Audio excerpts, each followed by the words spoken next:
Hello, everyone. Let me know down in the comments if you can hear me. Just let me know if I did this right. Just let me know if I did this right. Let me know if you can see and hear me for the people that are coming in right now. I am watching the stream back. Hopefully you guys aren't hearing Trade Center at all. It shouldn't be coming through. What do I think of the David Rittich trade? I was really harsh in last night's video, mostly in part. I was tired, but I also lost sight of what we've been saying here on this channel for a very, very long time now. The Toronto Maple Leafs have a unique window opportunity this season, and they need to be all in. And in order to be all in, you need as many insurance chips as you can possibly collect. And David Rittich is insurance. He's not having the best of seasons this year. But what I failed to mention in that video last night is that it's on the Calgary Flames. The stats that I showed, relative to the amount and the quality of scoring chances that the Flames give up, his numbers aren't the greatest this season. But at the same time, the mood around the team is more than likely sour, and he does have experience. He has history behind him. He's got the nickname. I'm the third I will maintain was steep for him, but after sleeping on it and looking at more context, my initial reaction was harsh. It was harsh.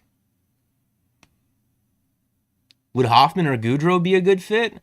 According to, I'm not sure who said it on the broadcast today, whether it was Sportsnet or TSN, but they said that the Leafs just weren't interested in a guy like Taylor Hall at all. And I don't buy it being the notion, like the quality of person, or I don't buy it being them having an issue with Hall, the person, because Mike Johnson did an interview with him, talked to a bunch of his teammates from Edmonton, and they have nothing but great things to say about that guy. So I don't think that the Leafs would be interested in a Hoffman or a Gaudreau right now. I do think that they will make another move. Chris Johnson on the Fan 590 earlier this morning said that the Maple Leafs are not done. They're not done. They want that depth defenseman. And if they do get it, I think that that's going to really complete their trade deadline if they do. That's going to really complete their trade deadline if they do. How did I do on my assignment? I haven't looked. I'm a little bit nervous.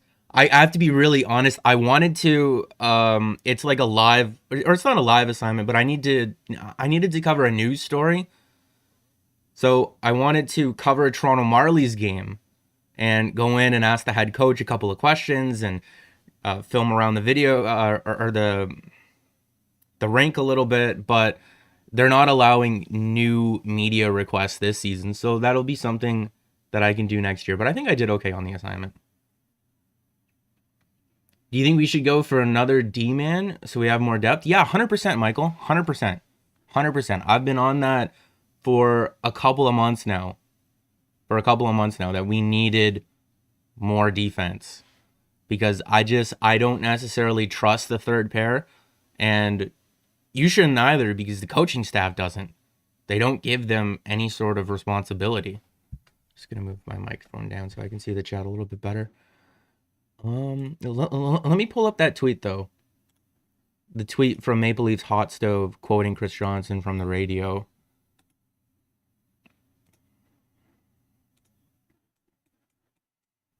Yeah, Chris Johnson just now on Sportsnet 590. I know the Leafs are not done.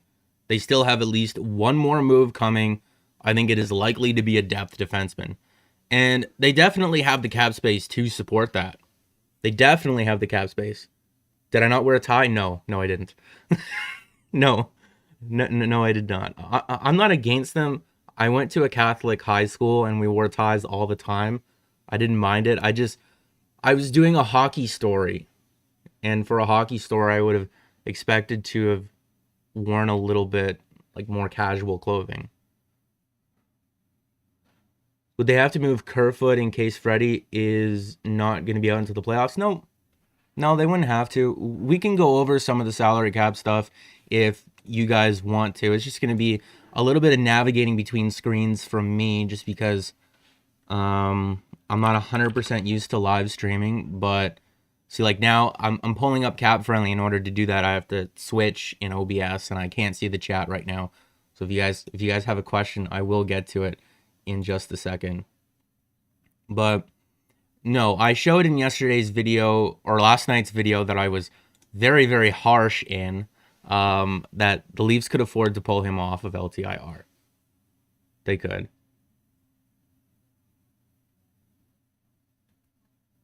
Michael, do you mean Chaminade? Is that a typo? Let me know. Let me know.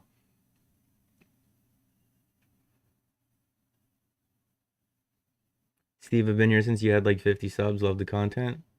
Learned so much from you. Hey, I learned a lot from you guys as well. Like, I don't know everything, and I'm not going to pretend to know everything. And when I do have harsher opinions, sometimes I get a little bit nervous with them, but at the same time, whether or not they're right or wrong, I will learn from them. What's up? Hey, Joseph. Yeah, Chaminade, Kiel, and Lawrence, that's exactly where I went for high school. 2012 to 2016. Love it. Awesome place, awesome teachers. Met nothing but awesome people there. You'd look sharp in a bow tie? No. No. I cannot rock a bow tie. It'd be choking me out. It's just a fear thing. It's too close. I kind of wish we had gotten Allmark instead of Big Save Dave. I mean, I don't hate Big Save Dave. He hasn't had the best year. I would have liked the Leafs if they were going to have gotten a goalie to have gotten someone a little bit better than him, but I'm okay with it. Allmark doesn't sound like he's available, and Bernier, if he gets traded today, hopefully he just gets traded for more than Big Save Dave. If he gets traded for more than Big Save Dave, then I can justify it, and that was just the price for a backup goalie.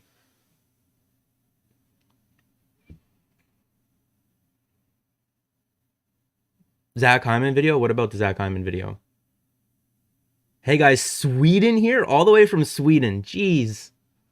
That's insane. It's insane how widespread you guys are. Most of the viewers are from Canada, but there are from the States and other European countries as well. That's crazy. What do you think the cost will be for Alexiak?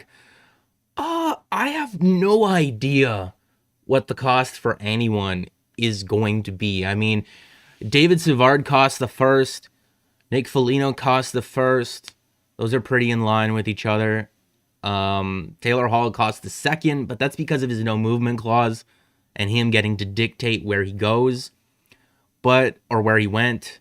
But at the same time, Jamie Alexiak, if Friedman has branded him as a depth defenseman, and the Leafs have branded him as a depth defenseman, I can't imagine them being willing to give up a ton for him. But Dallas wants to keep him. Michael, I don't want to get too much into the specifics of Sham and stuff like that, just because I don't think it's appropriate on stream. But follow me on Twitter and DM me, and if you want to talk about Chaminade and stuff like that, we can.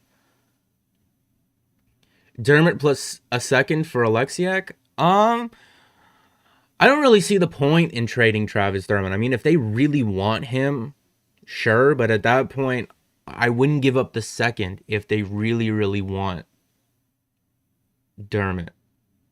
Just because I'd rather have more. I'd rather have more depth. Dermott becomes the team's seventh defenseman if you're acquiring a guy like Alexiak.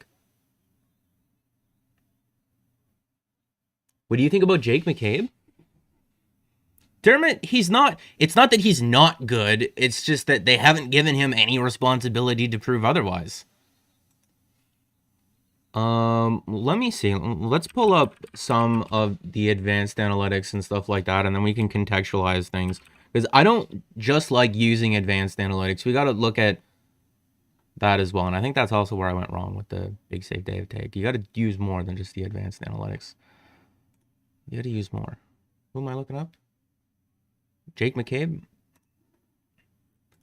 Jake McCabe. I will tell you who I don't want, and that's Josh Manson. And I know it's gonna send a lot of vibes out there, but I don't want him just because Anaheim is off their rocker with what they're asking for him. Just looking at surface stats for Jake McCabe, he's having a decent season with the Buffalo Sabres, playing second pair minutes. I don't hate this player initially. Oh, someone else is on here. But at the same time, I'd have to look into it a little bit more. Let's go over to a different tab.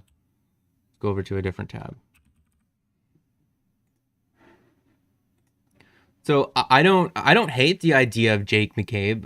I mean, the Sabres would have to retain on him at this point, but even it goes to what the Sabres are doing. They have to have players for next season. I don't think trading Jake McCabe would be smart for them. He's not bad. But at the same time, here, let's do a little bit more due diligence on Jake McCabe.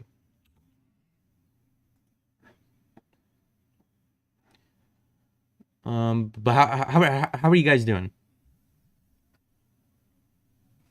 You guys well? It's 11 a.m. on a Monday. We're sitting here. We're waiting for the last trade that the Maple Leafs are going to make at the deadline this year. I'm sipping my coffee in my Baby Yoda mug that I got from Winners. I mean, Jake McCabe is playing more defensive zone shifts than he is offensive zone shifts. And he's ridiculously positive in terms of the shot attempt share, but that's also a testament to how bad the Sabres are, not necessarily how good he is.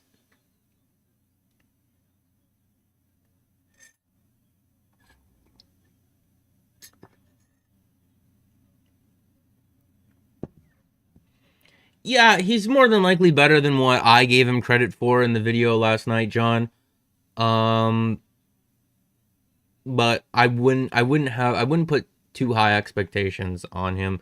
No, it's an interesting thing if you guys want to get into the conversation, because I saw some people talking about, well, could the Leafs, they paid a third-round pick for David Rittich. Are they looking to extend him? Could they extend him? Because if they can extend him, I'd be a lot happier with the price of a third-round pick. It's not necessarily the quality of goalie, because I understand the need for a body. It's just that he's not going to play a lot of games here. So if you're going to pay the third, it must be because they want to extend him. If they don't extend him, or he doesn't play very much, it's going to be really hard to evaluate him.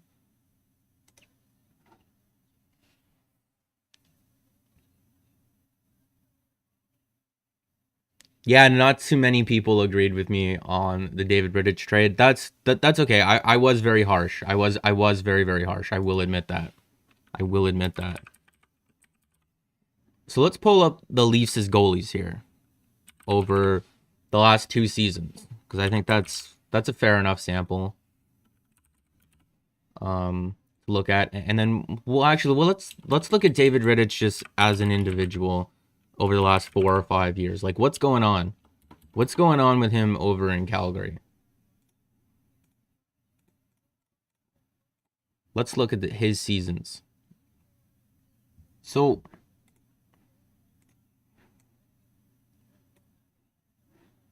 just make sure that... Okay, so he debuted in 17-18. That season was okay. It's passable. It's decent for a backup goalie. In 18-19, he played a lot of games and was close to a league average goalie. Maybe just a little bit better than a league average goalie, but he did play a lot of games that year. 19-20 wasn't the prettiest, not as good as his rookie year or the year after. And then this year's been somewhere in between. So, I mean, I'm not a huge fan of the Calgary Flames. But Big Save Dave is a cool name. It is a cool name. I don't know. He's not my top choice if the Maple Leafs are going to extend someone or extend a goalie or go out and try to find a goalie this offseason to be in a tandem with Jack Campbell. He's not my first choice, but since they have him on the roster, he definitely is an option. Definitely is an option. I don't think Freddie's returning next year. No, probably not. Unless he's willing to sign for like less than what Braden Holtby got. So like $3.5 million. I can't see him coming back next year. I mean, he's had a lot of time off. He's had a lot of time off. The most time off that he's had in years.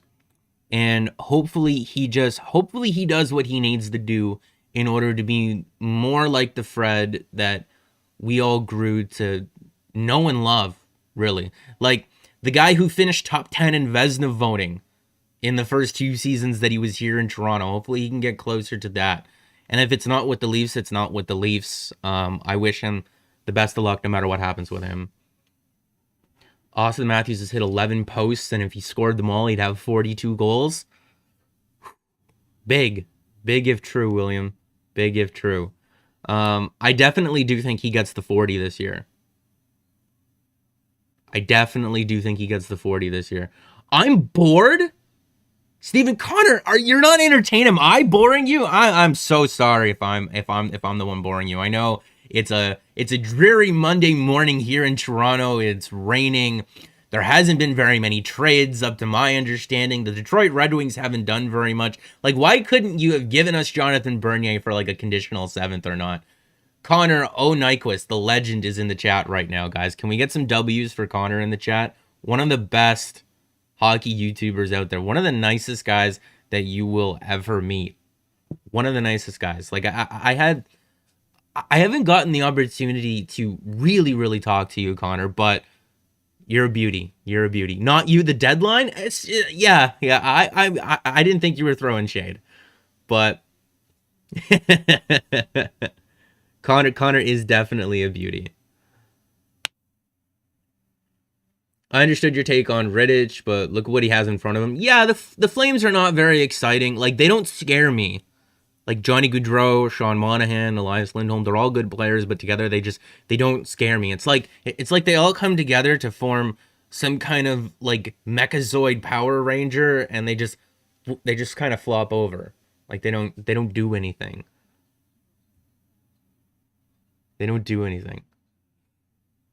Can Thornton be awesome in the playoffs? Hell yeah. Hell yeah. Whether he's just sitting there on the bench looking like a handsome dude with the nicest beard in the league, or he's out there dishing sweet saucer passes around the ice. I mean, realistically, and we can look at that after looking at Big Save Dave here and Frederick Andersen. Like, what is the Maple Leafs' lineup going to look like heading into this year's playoffs? Because it's not 100% cut and dry. Like, and it's not easy decisions for them either. Once Riley Nash comes back, they're more than likely going to have to pull someone from the lineup. And right now, they even have to pull someone from the lineup. So they're going to have to pull 2 guys out of the lineup between now and the start of the playoffs. And that's why I have Wayne Simmons and Joe Thornton sitting on the bench right here, because I'm not 100% sure what's going on. But I do want to pose the question to you guys. I do want to pose the question to you guys. What do you guys think? Who's coming out of the lineup here?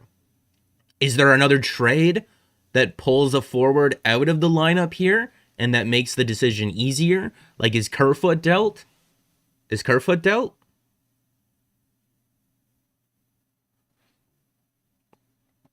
Foligno, Kerfoot, Mikheyev as the checking line. I really like Engvall there.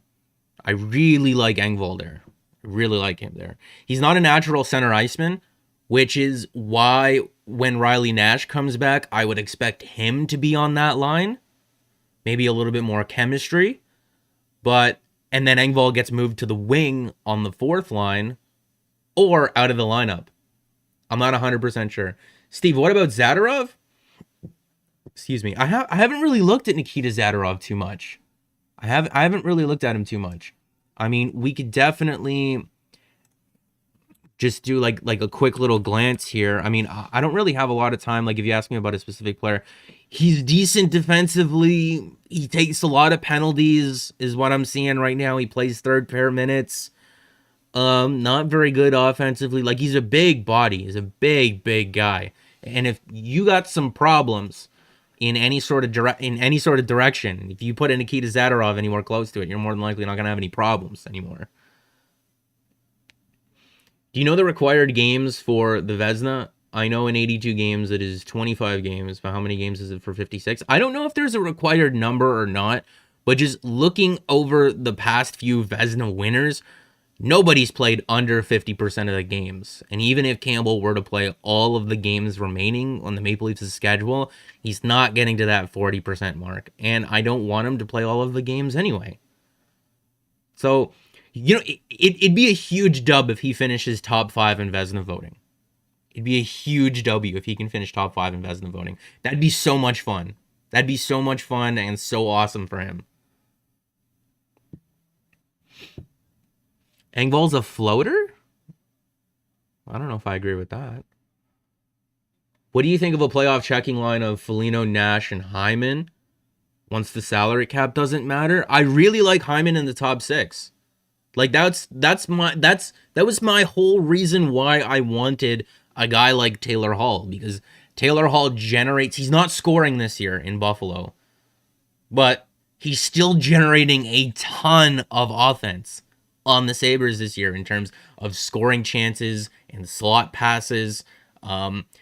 He does generate a ton of offense, and the only way that I saw it that you can justify bumping Zach Hyman out of the top 6 is by acquiring someone who's just as good offensively or better than him. But what they did instead is that they acquired someone who's just as good defensively as him. So they're not going to miss his presence in the bottom 6. They're not going to. If later in the game, in a situation where they need to lock stuff down, I can see him coming off of that top line. But for the most part, I think we're going to see Zach Hyman firmly stapled in the top 6 moving forward.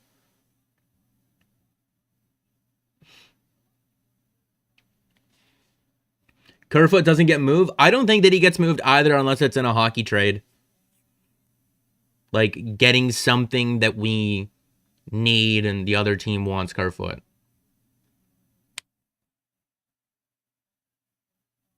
The Leaf Brats wants Hyman on the third line, but that doesn't necessarily mean that they can have it their way.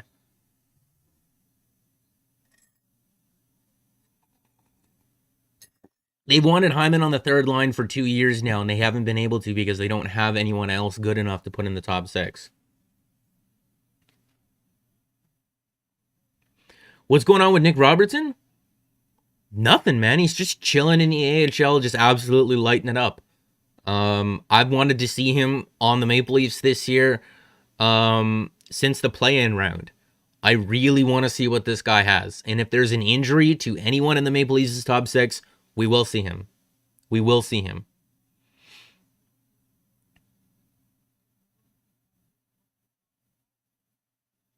What would my reaction be if the Leafs snagged Lawton and Alexiak? I don't think they snag Lawton without moving a forward off of their roster, so I think that Kerfoot or Engvall has to be included in that deal.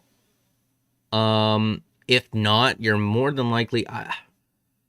like, if you're acquiring another forward, you already don't really have space in your lineup right now, because when Riley Nash comes back, he's going to bump out a guy like Pierre Engvall from the center position.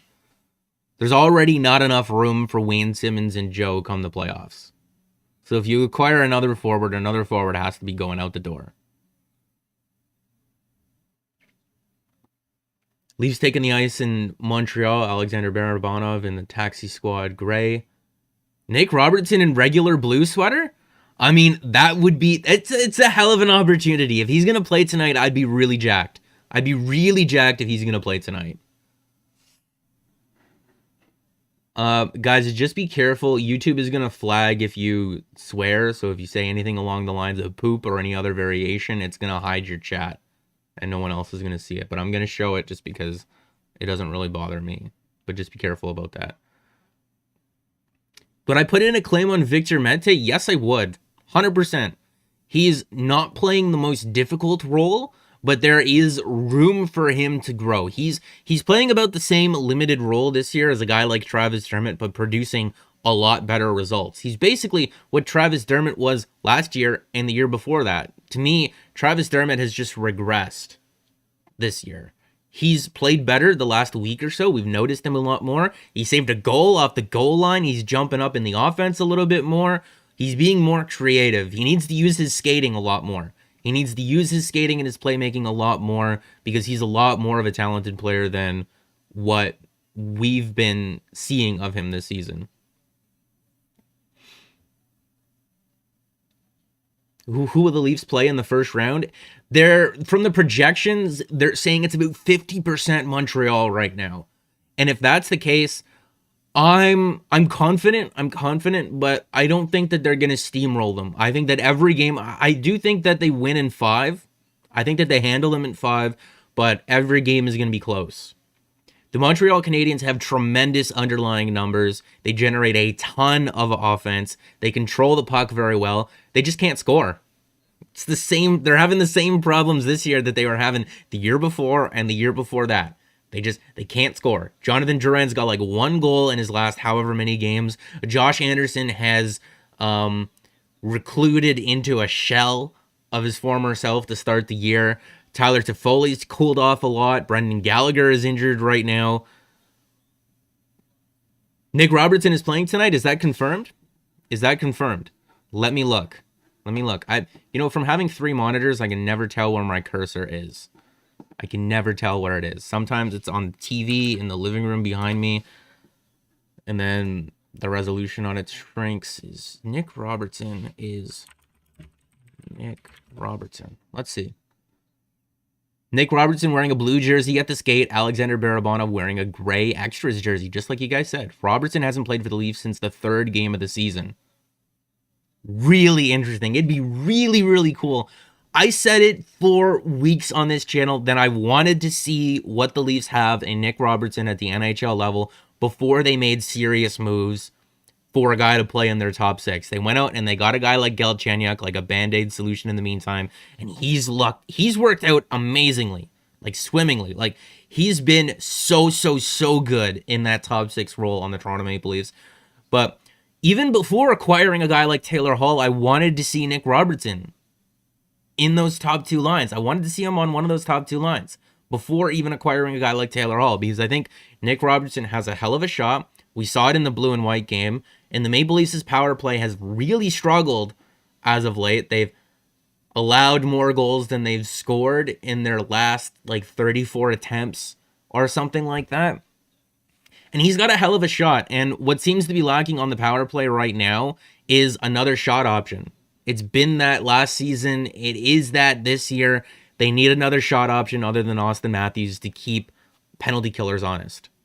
They need another shot option. And Nick Robertson is a hell of a shot option. It's not 100% confirmed yet, but he's playing in the blue jersey. So I have hopes. I really want to see him play tonight. Which Canadian team is the scariest opponent for the Leafs in a playoff series? The Edmonton Oilers. It's 100% the Edmonton Oilers, because you have no idea if you're going to get the same Leafs defense and the same Connor McDavid and Leon Draisaitl, which is just very frustrated in what we saw when the Leafs played the Oilers in that 3-game set, or you're going to get the Connor McDavid and Leon Draisaitl that show up and just absolutely burn it down. So to me, the Edmonton Oilers are the scariest team that I do not want to play in the playoffs. The Winnipeg Jets, not scared of them at all. Connor Hellebuck scares the crap out of me. Really, really worried about him. The Montreal Canadiens have very, very good underlying numbers, but they don't really scare me because they can't score. And there's a reluctancy to play the better goalie in Montreal this season. So they don't necessarily scare me, but they're a good team. They're a good team, and if they start scoring goals, if they start getting more puck luck, if they get their top guys involved more, they will be difficult to handle. Montreal. But Edmonton, no. I don't want any part of the Edmonton Oilers and Connor McDavid and Leon Draisaitl. I'm not comfortable with that. Not comfortable with that.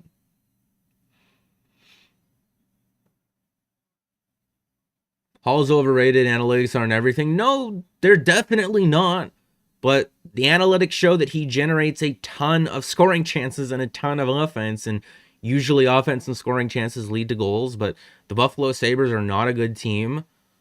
They don't really have any other guys that can string two passes together, especially with Jack Eichel injured. It's a miracle that he had as many points as he did on that team. But I'm not. I don't really care about Taylor Hall. I don't really care about Taylor Hall. He had a no movement clause. He controlled where he wanted to go from the start entirely, and he chose Boston. He chose Boston. You know, he could have came here for next to nothing as well and been a complimentary player. We could have had Taylor Hall and Nick Foligno. You know, he picked Boston, and because he picked Boston, I don't like him. Never wanted him. What are you guys talking about?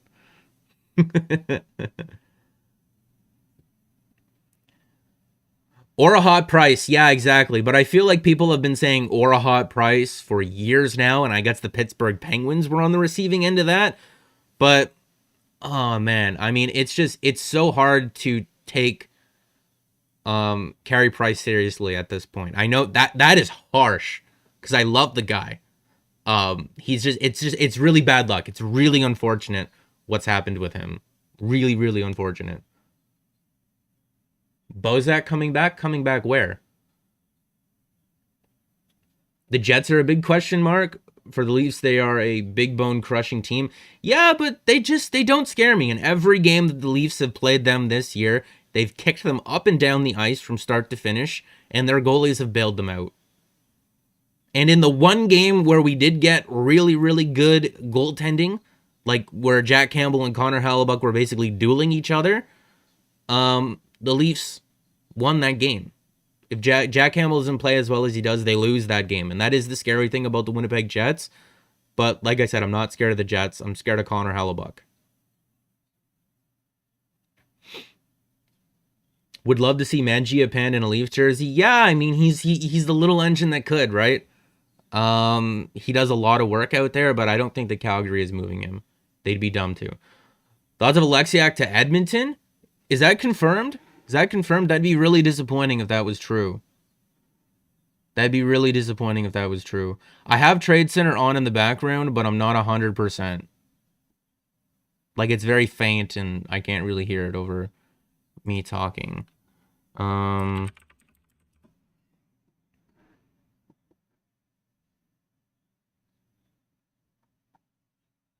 not seeing anything with the Alexiak just yet. I have no fear of the Habs with overpriced in that. It's a good nickname if you're at a game and in the stands and yelling at them. It's a good nickname.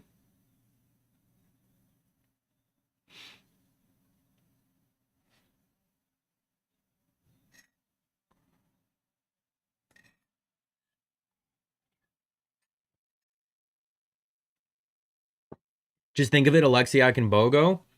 I mean, yeah, that's a big bruising pairing. I think that Jamie Alexiak does the majority of the work on that pairing, but I like it. I can dig it. I can roll with it. Let me know in the chat, guys, where are you watching this from? Because I'm sure that what I'm doing where I am right now is a lot different than where you are. I mean, I'm in school. It's a Monday. I don't have class or any assignments due today or this week. So I'm just basically chilling out at home.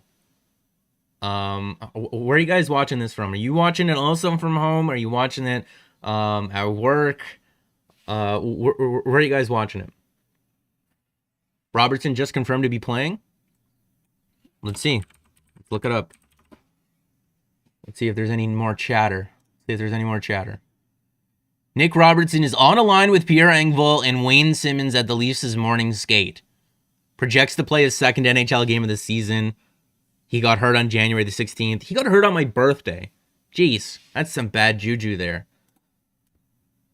Well, that's awesome. That's awesome. I mean, I said, like I said earlier in the stream, I said on this channel I wanted to see him get called up for a while now. We need to see what we have in him in order to properly assess the depth moving forward. Because if he comes in and he's really, really good, yeah, 100% did not want Taylor Hall if Nick Robertson can step in and be really good. The toilet, I mean, yeah, it's an unfortunate reality for a lot of people watching YouTube videos. In between classes right now? At home? Are all your classes online? Yeah, all my classes are online. From Chatham?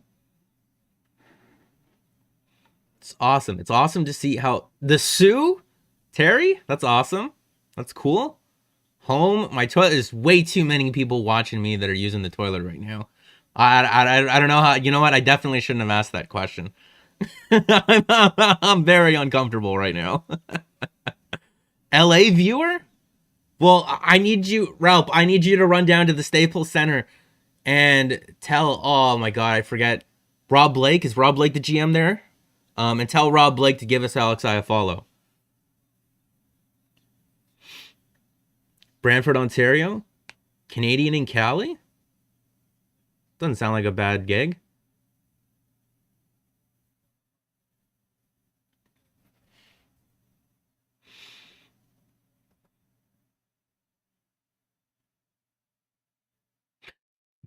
I definitely did do it to myself. I feel I'm with you on that. A Canadian in Tokyo? That's cool. Syracuse, New York. It blows my mind how widespread the audience is sometimes. But you know what? You know what is also is really cool?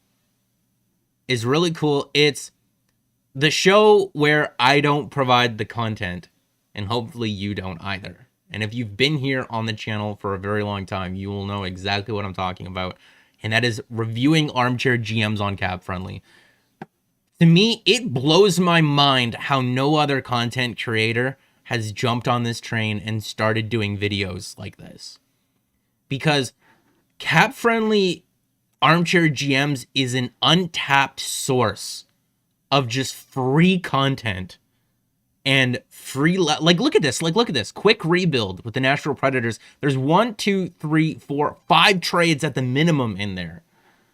I don't know how anyone else hasn't jumped on this. It is so much fun to just sit here and look at what other people think of trades and value players and stuff like that. I don't know how anyone else hasn't jumped on this because it is absolutely amazing to do every single time. Congrats on 4K subs. I mean, you guys did that. You guys did that. It's 100% all of you guys that did that. I am just here in my basement on a rainy Monday shouting into a camera. Or, you know what? I'm not shouting. And if I am a little bit loud, I'm sorry. I'm just excited and I'm happy to be talking to you guys. But at the same time, I've tried to be a little bit less shouty. I've tried to be a little bit less shouty. I don't want to be shouty guy. Do not want to be shouty guy. But what do you say? Should we jump into a couple of these armchair GMs? Because some of them have some really spicy hot takes in them. Would your dream job to be working with Dubas doing analytics for the Leafs? No. No. My dream job would be to be on Sportsnet or Trade Center right now with the boys. I want to be sitting next to Jeff O'Neill. That'd be a really cool experience. But I don't know. After him saying he doesn't really shower very much, I don't know how much I'm... It's the same thing with the people that are watching on the toilet. It makes me a little bit uncomfortable. Makes me a little bit uncomfortable. But no, I really like being on camera and talking to people. I really like talking to people. Okay. But yeah, I would really like to be on TV or radio or here with you guys, right? I don't think I'm ever going to stop doing this. And if anyone asked me to, I'd tell them no. Philip Hallander and a second-round pick for Scott Lawton. I think that's a bit steep. I mean, I know I'm a bit higher on Philip Hallander than a lot of people are. He's played 3 professional seasons in Sweden already. He's played 3 pro seasons at the age of 20, turning 21. And he's absolutely killed it in all of them. I believe he's coming over to the Toronto Marlies, so we're gonna get to see him on North American ice. I think that Philip Hallander is closer to being NHL ready than a lot of people think he is. I would look to see it. I would look to try to just add draft picks or a lesser prospect. And Jamie Alexiak for a 2023 third, I think if the price was that low, they would have done it already. They would have done it already.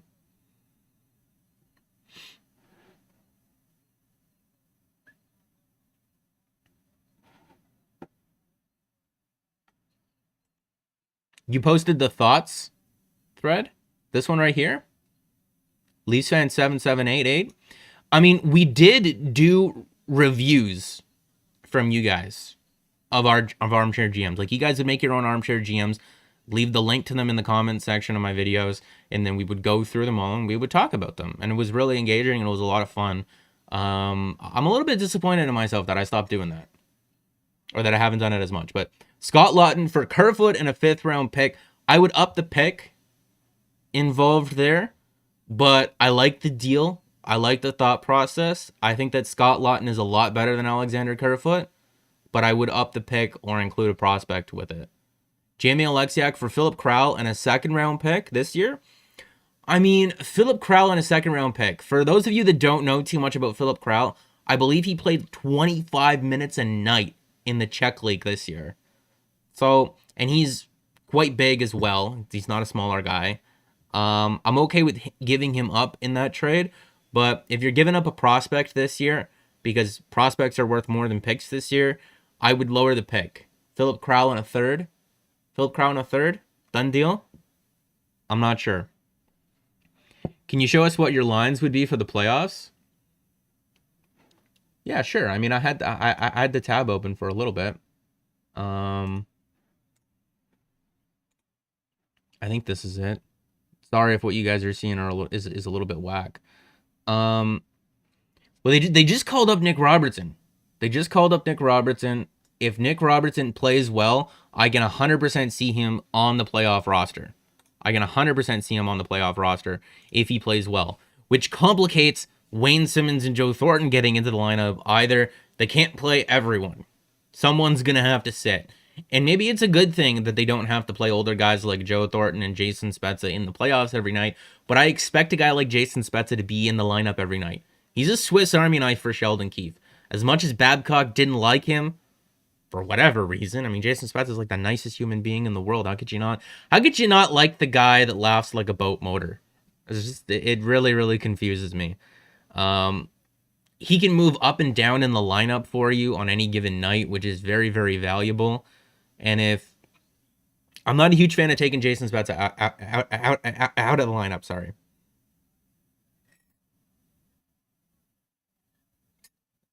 You wouldn't trade Kerfoot? I mean, if they don't trade him, I think they lose him to Seattle anyway.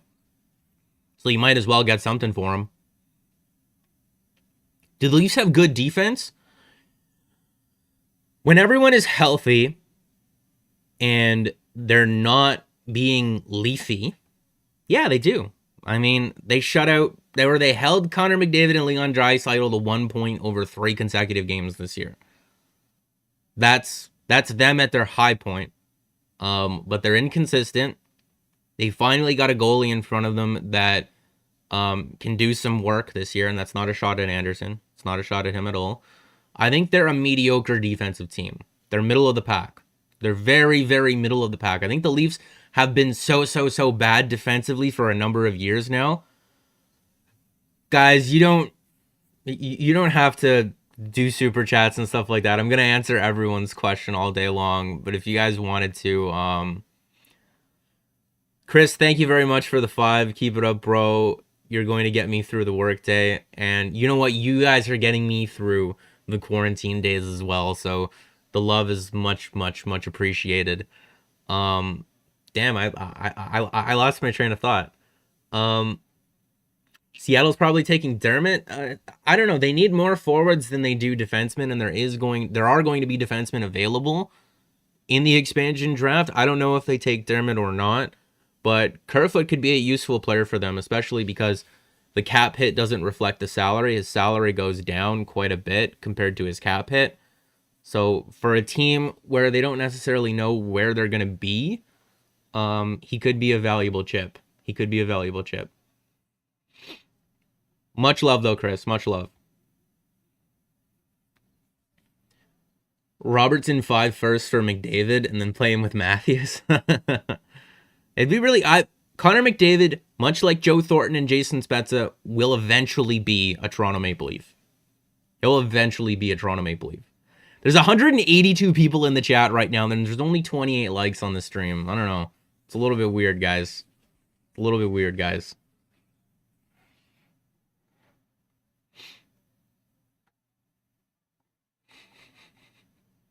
I'm joking. I'm joking. I love you guys. Do you think Thornton really adds to the team on ice? Yes, I definitely do. No, we don't need to get a super chat hype train going. Keep killing the content game. Thank you, Russell Matthews. Thank you. You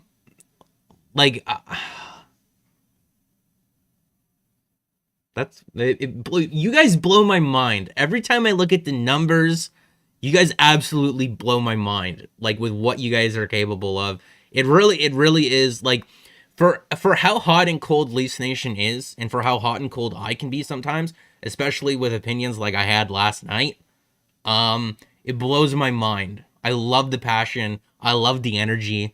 It really does keep me on my toes. It's so much fun to be able to be speaking to my camera right now, but also be speaking to 184 people right now, but thousands of people every time.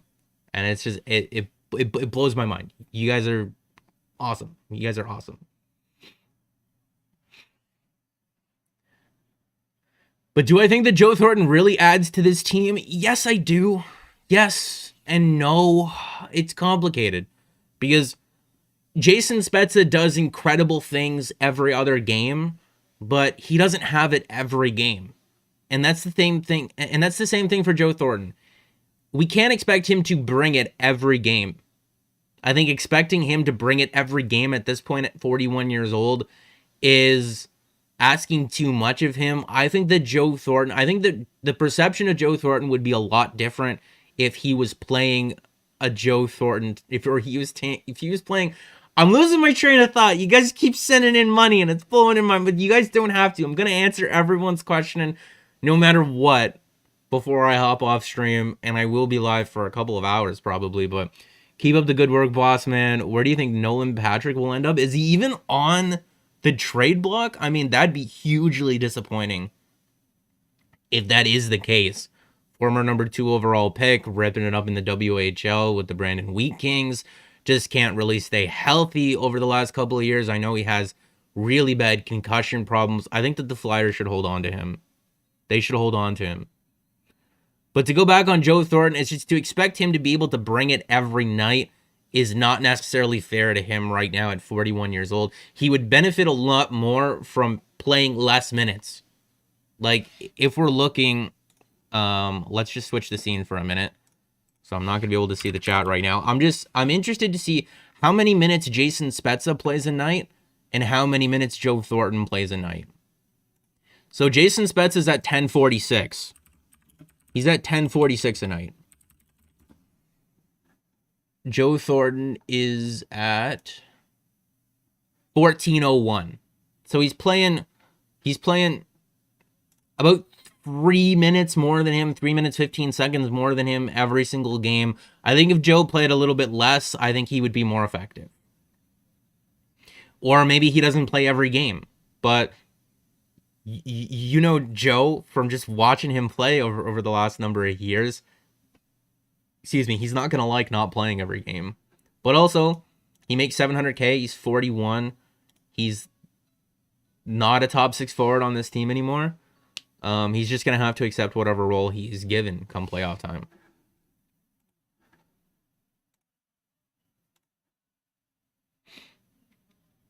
Oh, you guys are crazy.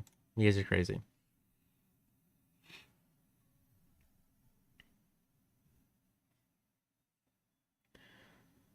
Do you think the Leafs will re-sign Bogosian? I think that they should heavily look into that because he's been a stabilizing presence on a third pair that's been a revolving door for a number of years. Like, We complained about Roman Polak, and we complained about Ron Hainsey, and we complained about Matt Hunwick, and we complained about Cody Ceci, but that's because those guys were not playing on the bottom pair. They were playing in the top four.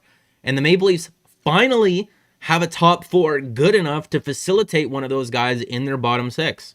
And I think Zach Bogosian is playing well enough on that third pair to justify looking at giving him an extension. I think I would really like that. But you have to look at it as they also have Timothy Liljegren. And Timothy Liljegren is ripping up the American Hockey League. That is a hill that I will die on, okay? I said harsh things about Dave Rittich in yesterday's video, but I was wrong. You know what? I'm okay with admitting when I'm wrong. Wrong on that one. But Timothy Liljegren, to me, I will die on that hill. He is going to be a top four defenseman in the NHL one day, eventually. Maybe it's not with the Leafs, but he will be. I hope it's with the Leafs. So if you're re-signing Zach Bogosian, it's as depth, but you have to keep the door open for Timothy Liljegren. You can't close that door on him. That's not fair to him because he's done everything that the organization has asked of him. He deserves the opportunity that Nick Robertson is getting tonight. He deserves that opportunity. He deserves to play a game here and there. He deserves that. Joe Shelder, you slept in. I don't think we've missed anything. I don't think we've missed anything. I mean, Twitter, like just going to Twitter for instant news, basically.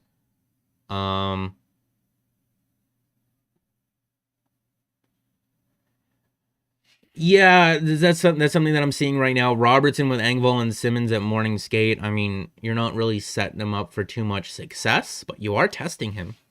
You are testing him. And if he plays on the power play, I'll be really happy with that. I'll be really happy if he plays on the power play.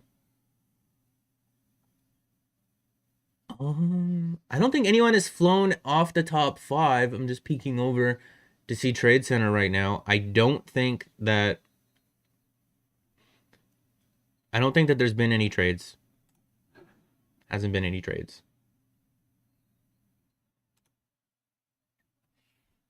Spets is great in the playoffs. Yeah. He had a fight last year, and that sparked the 3-goal comeback, right? Kulikov to Edmonton? That's good for them. That's good for them. Go Jays go. I haven't gotten an opportunity to watch all of the games this year just because of homework and just going different places and doing videos here, but they've been good. They've been good. Matthews on pace for 67 goals in an 82-game season. It's got to be 67. Is this a coincidence or does it mean we're winning the cup this year? I think it is a coincidence, but it's also because Matthews is playing a lot of minutes. He's playing a lot of minutes. And if you look at a guy like John Tavares, it's hard to look at the amount of minutes that Auston Matthews is playing at 21:53 and then look at a guy like Mitch Marner and see that he's playing 22:35. And then you look at a guy like John Tavares and he's playing 18:02. Why? Why is he playing 18:02? He's not playing any worse this year than he has in years past. He's getting a ton of opportunities, especially ever since Galchenyuk got moved onto that line, where he played with Zach Hyman the game before that. He gets a ton of chances. He's still generating a ton of offense.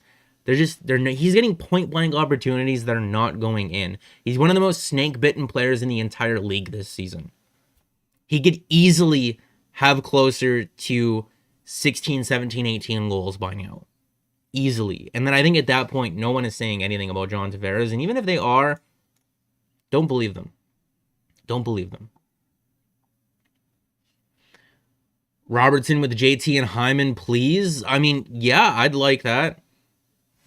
I'd like that. Maybe, you know what, though? If you're playing him with Engvall and Simmons to start, that doesn't necessarily mean that it has to stay that way. It just means that Robertson is the new kid on the block, and he's going to have to bring that same energy that we've seen from him in past games that he's played, right? In the Columbus series, he was like a bee all around the ice, buzzing around, causing chaos. He scored his first NHL goal. In the first game that the Leafs played, I think it was against Ottawa where he got injured, he was doing the exact same thing. If he brings the energy and the excitement, Keefe's not going to have a choice to move him up in the lineup. He's going to have to.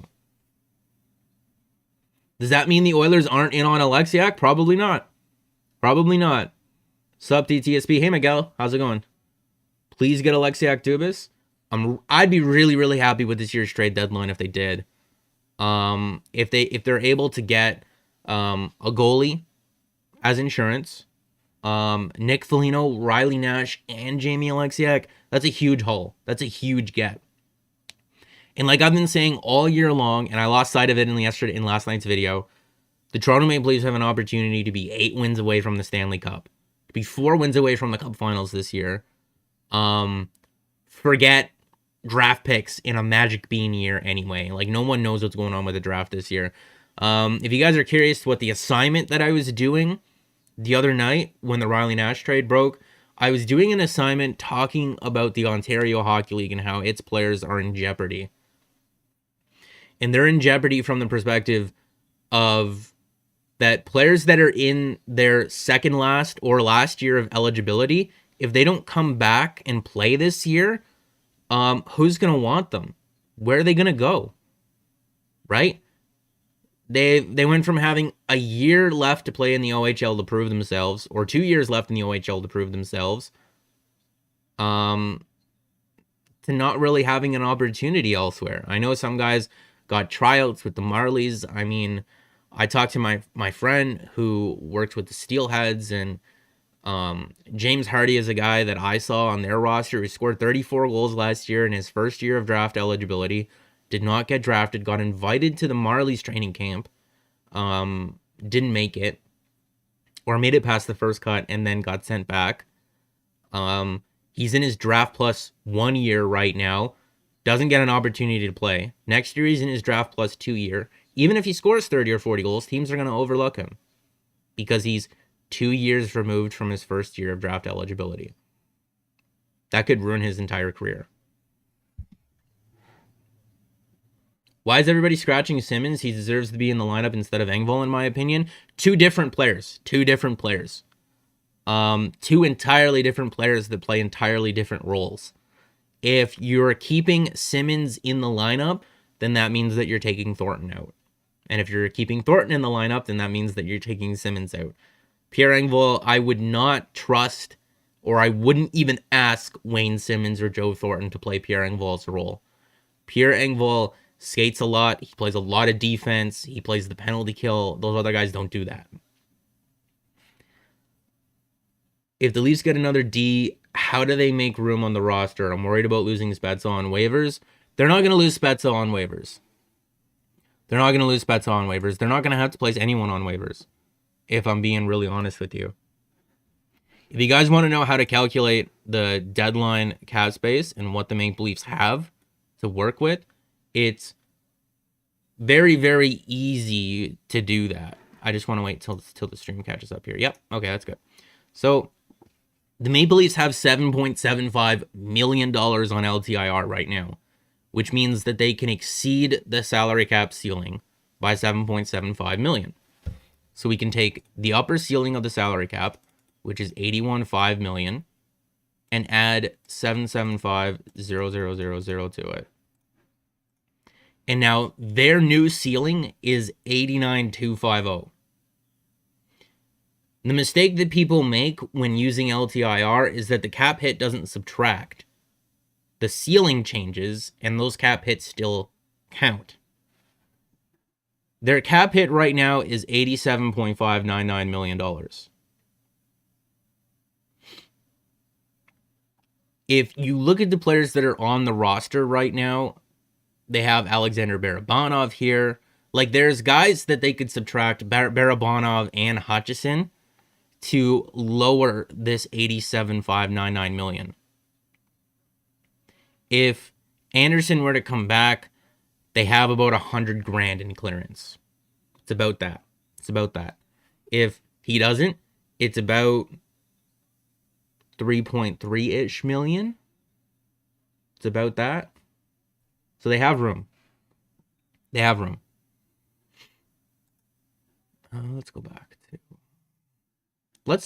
Let's review some more armchair GMs, and I can answer some more questions. Ottawa claims Mete. Smart. You see, they gave up Mike Riley for a third, which I thought was really, really low. I really wanted Mike Riley, but they give up Mike Riley for a third, and they get a defenseman like Victor Mete, who can step in and play that same role, or at least that's what they're probably going to try to do anyway. Smart. That's really tidy work.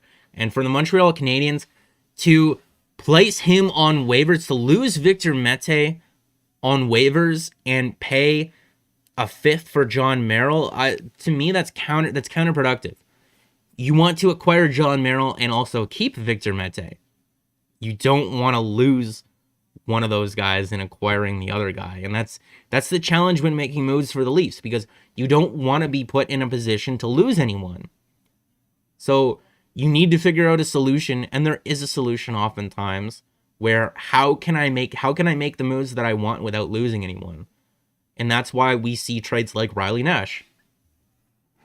That's why we see trades like Riley Nash with the Leafs, because they're trying to figure out ways on how to keep everyone together. They don't want to give up anything. They don't want to give up Travis Dermott. They don't want to give up Jason Spezza. They don't want to give up guys to waivers. And when they do, it's because they know that they can replace them. And they did. They lost Travis Boyd and Jimmy Vesey to waivers, and they replaced them with Nick Foligno, Alex Galchenyuk, and Riley Nash. Hey, John, how's it going? I want to see them get past the first round for once in my life. I mean, I've seen them past the first round. I can't remember it, but I see them. But I've seen it.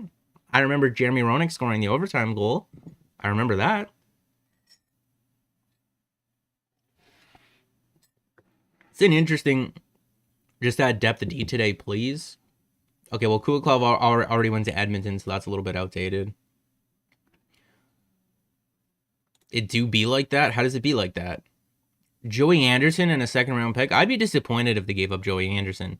I think he's closer to being NHL ready than what a lot of people want to give him credit for. He was captain on the World Junior United States team.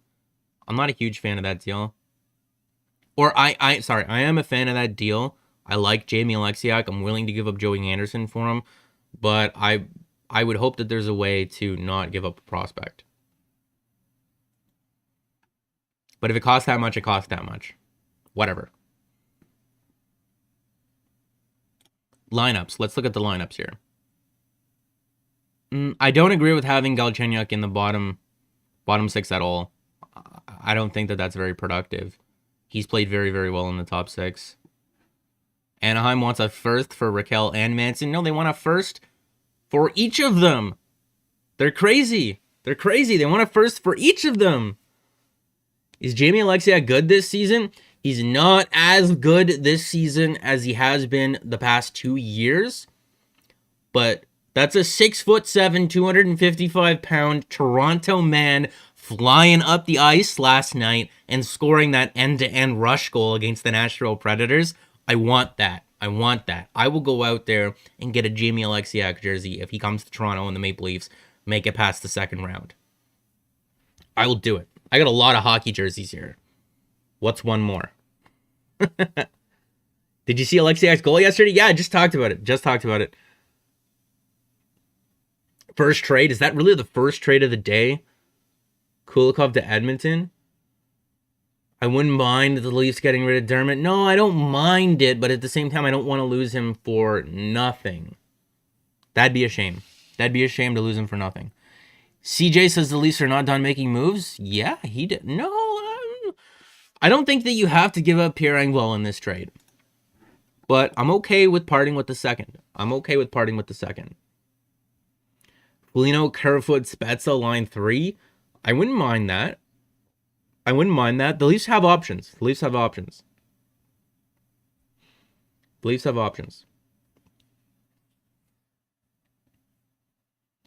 What matchup will be most interesting in the Stanley Cup Finals? I have no idea how the brackets are even going to work this year. I have no idea. It's possible for 2 Eastern or 2 Western teams to meet, which is going to be interesting. So I have no idea what the matchups are going to hold beyond the Canadian division. We're just going to have to wait and see. The Leafs need to get a defenseman and a forward. I don't know if Nick Robertson can be a presence or someone who can have a positive impact on this lineup, they don't need another forward. They might need another centerman, but they don't need another forward to add to the mix. If you're acquiring a centerman, I'd look at including Kerfoot in that deal. Oh, you wouldn't mind getting rid of Dermott in a package sent to Dallas? It's like, yeah, I mean, if they really, really, really want him, they can have him. Like, if that's what's going to make that trade go through, fine. But at the same time, I would try to make that deal without giving up Dermott because it's more depth. It's more depth in the playoffs.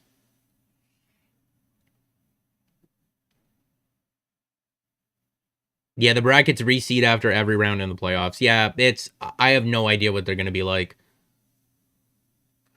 Will the Leafs get screwed by the refs again this year? Well, that's another layer to the Nick Foligno trade, right?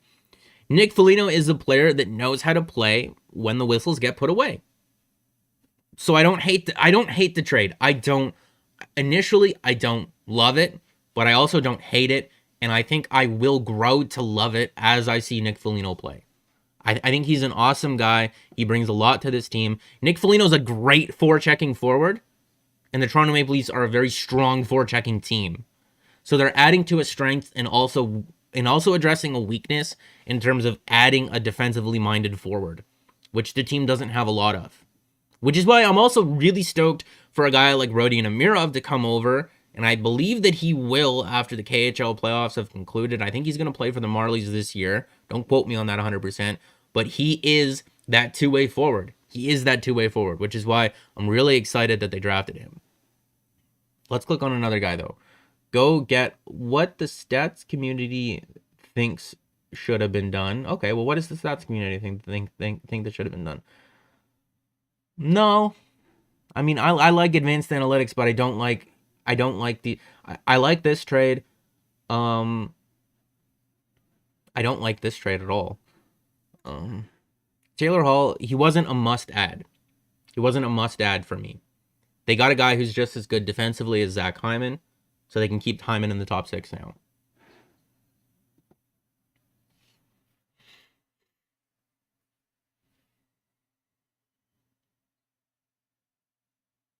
Yeah, Kirby, they're more than likely going to get another defenseman. Vatanen to Dallas? Vatanen to Dallas? Was he claimed? You wouldn't want Lawton? Why? He's so good. He's so good. The last couple of years on the Flyers, he's been one of the best third-line centers in the entire NHL. That's defensively anyway. He doesn't produce a lot of offense. He doesn't score a whole ton, but defensively and on the penalty kill, one of the best. One of the best out there. Is Jason Robertson and Nick Robertson related? Yeah. They're brothers.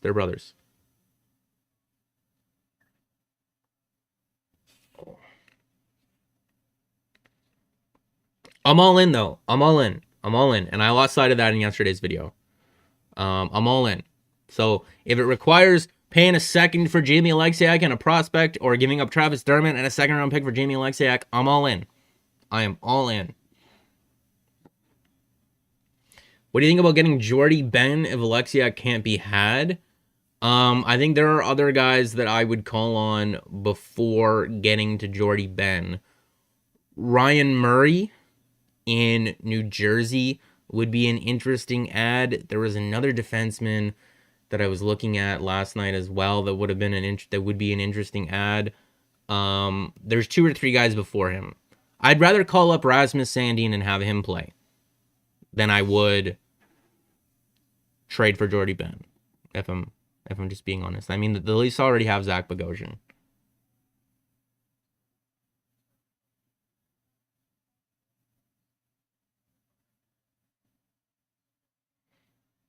All right, Adam Gaudette going to the Chicago Blackhawks. That's a smart ad for them, and confusing to me for that's confusing to me for the Vancouver Canucks.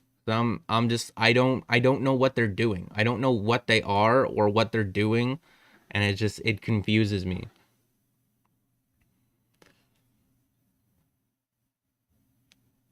No, Derek, I wouldn't trade Nick Robertson, not for anything.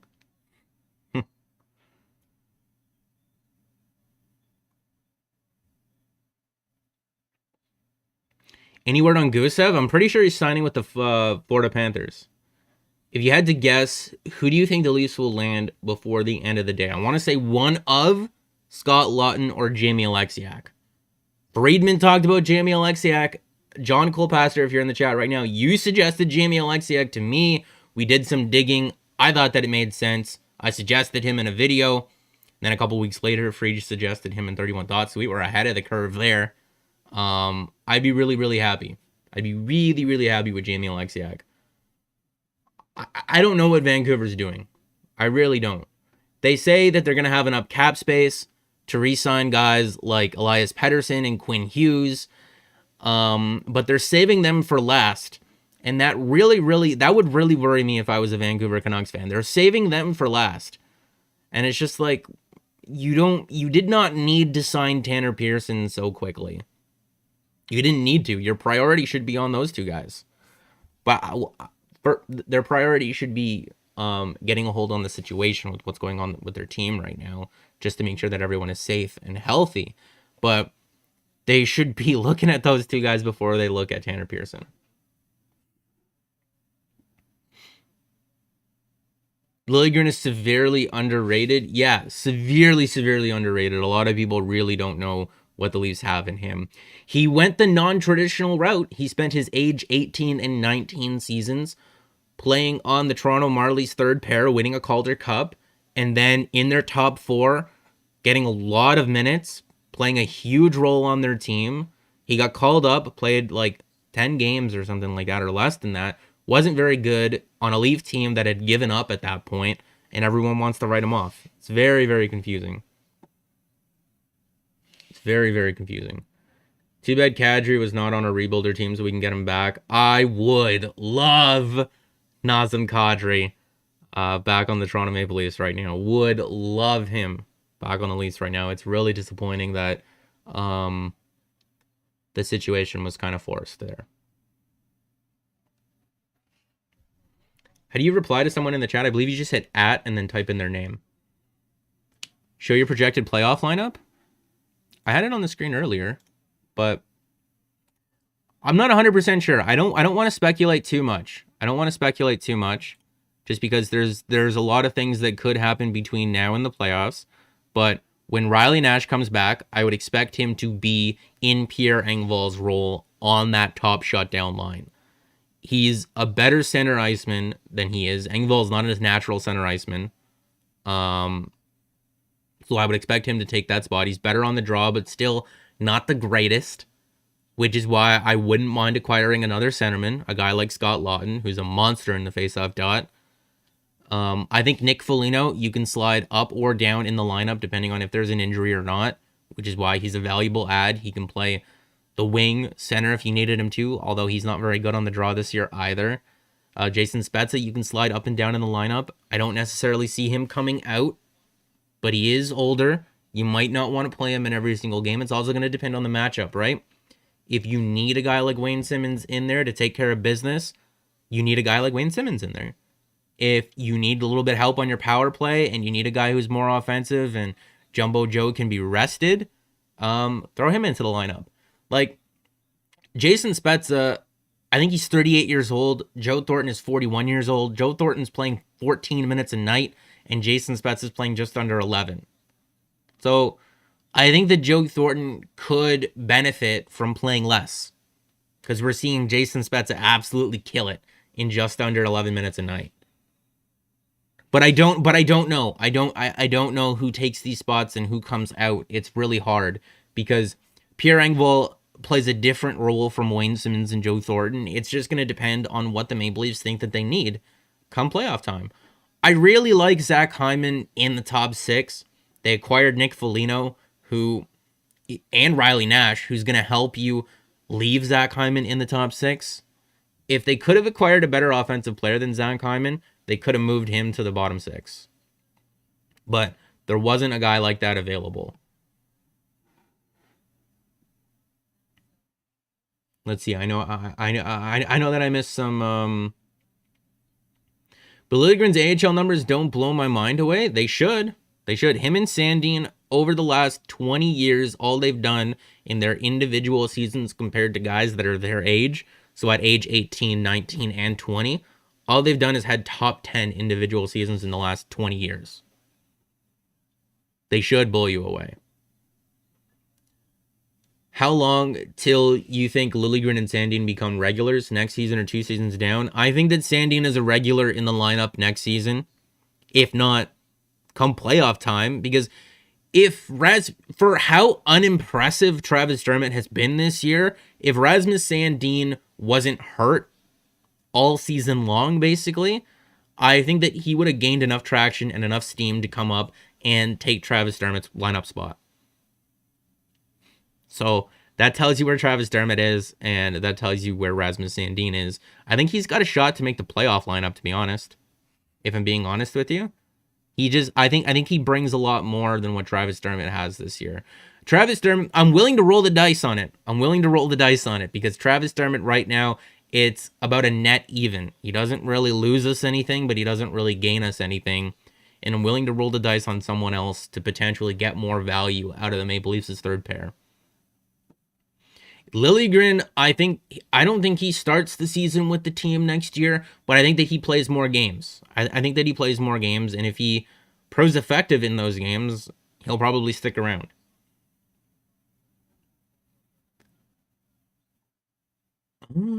If you guys want me to answer a question, please type @ and then my name, and then it highlights it in orange like you're seeing with everyone else in the chat, and then I'll see it better. Is there a chance the Leafs get Lawton and Alexiak? I don't think both, but I think there is a chance that they get one of them, more than likely Jamie Alexiak than Scott Lawton. Scott Lawton is wishful thinking. He is the cherry on top. He's the cherry on top.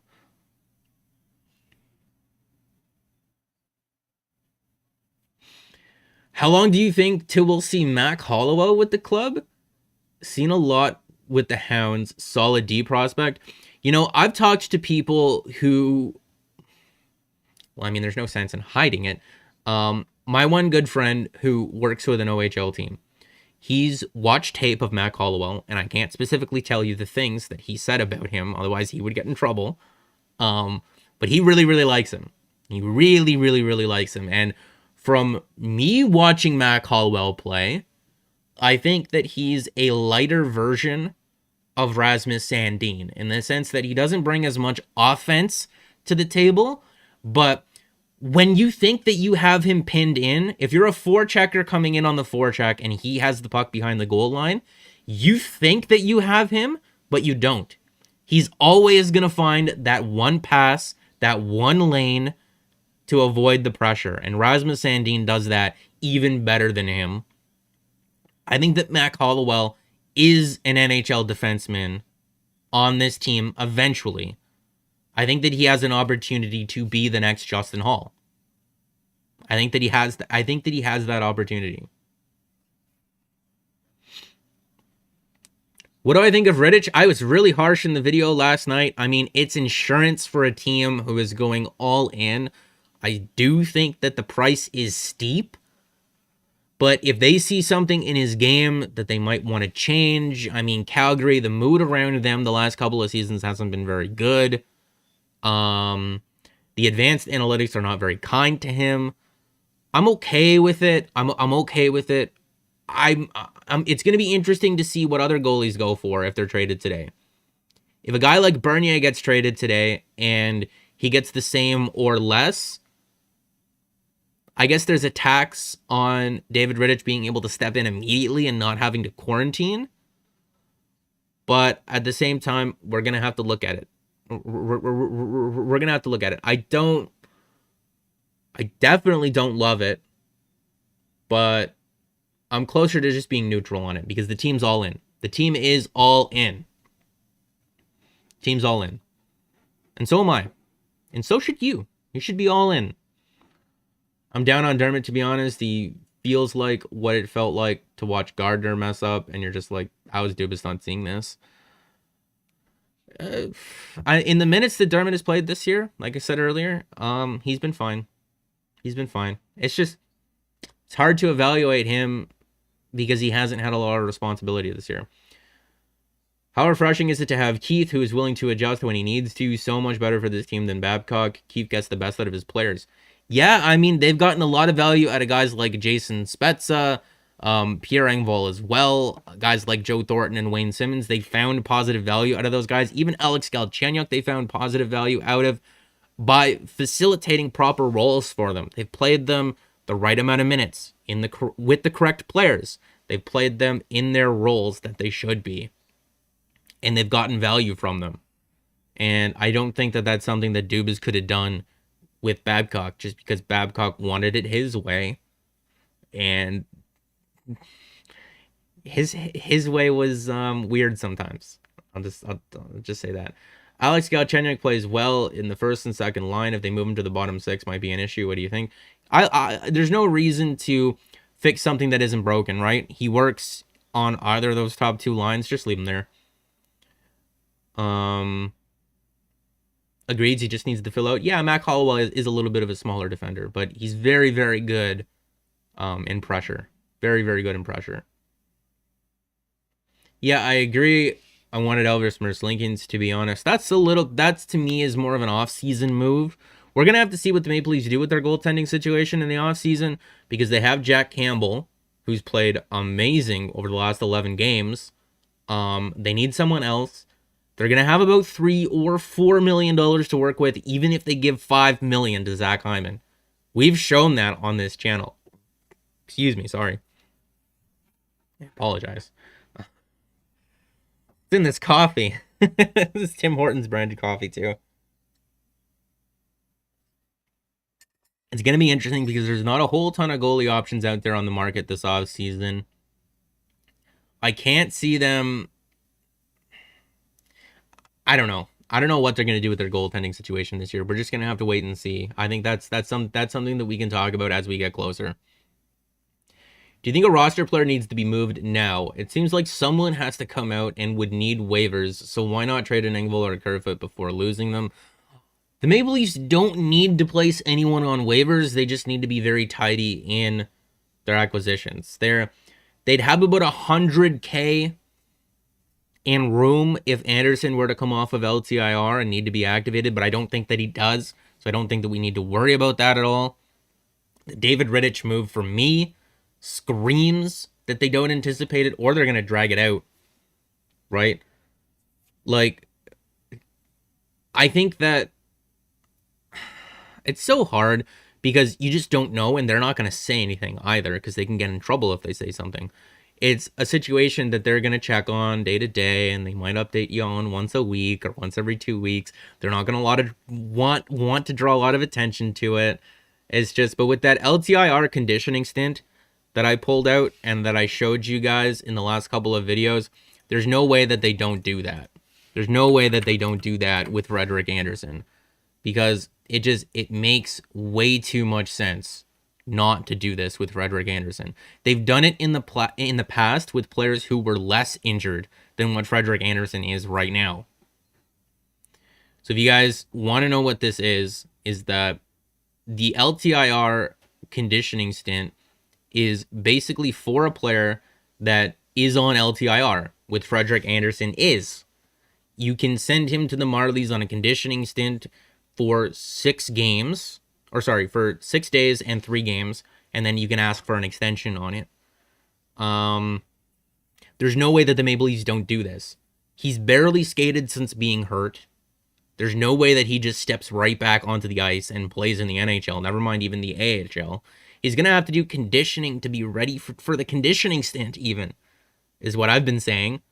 And then the fact that you can do this, and they did this with Nikita Soshnikov in the past, and he went from LTIR to the Marlies, ripped it up, and then went back on LTIR, sat for a month, and then got traded to the Blues.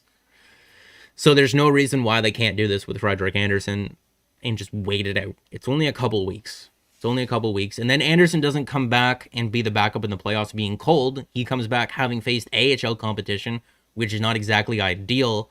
But in him doing this is going to allow them to make the team better. And best case scenario, he doesn't play in the playoffs anyway. Best case is Campbell just stays healthy and they ride him. And that's something that the Maple Leafs are going to have to sort out, because they're going to need Jack Campbell to eventually start playing 3 out of 4 games, or 2 out of 3 games, or 3 out of 5 games. They're going to eventually need him to start playing the majority of the games. They're not going to have that cushion in the playoffs where we need to rest him, let's play the backup goalie. No, he's got to play every game. And if he can't do that, I guess it kind of makes sense why they got a guy like David Rittich just to have. But I'm positive on that. This is a good vibes stream. Good vibes. Good vibes only, guys. It's a dreary Monday in Toronto. There's been no trades. We got to pump out the good vibes. I'm happy. I'm happy with the moves so far. I'm happy. They've made moves, right? A lot of people were worried that they weren't going to make moves or that they were going to miss out on stuff. They've made moves. I'm happy with it. Look how good Marner and Matthews are together. I will never know why Babcock refused to play those two together. I don't know, man. That guy's got a lot of issues. Rickard Rakell to the Leafs still possible? No, just because Anaheim wants a ridiculous amount for him. He signed for next season, which affects the Seattle expansion draft. And I don't see it as a fit. He's not playing well enough to justify it. They don't need a forward like him at this point. Let's see. I'm a little bit behind in the chat here. If the Maple Leafs win the Stanley Cup, will every Maple Leaf get the ring, even the injured players, or just those who played in the playoffs? Curious about this. There's a very specific number and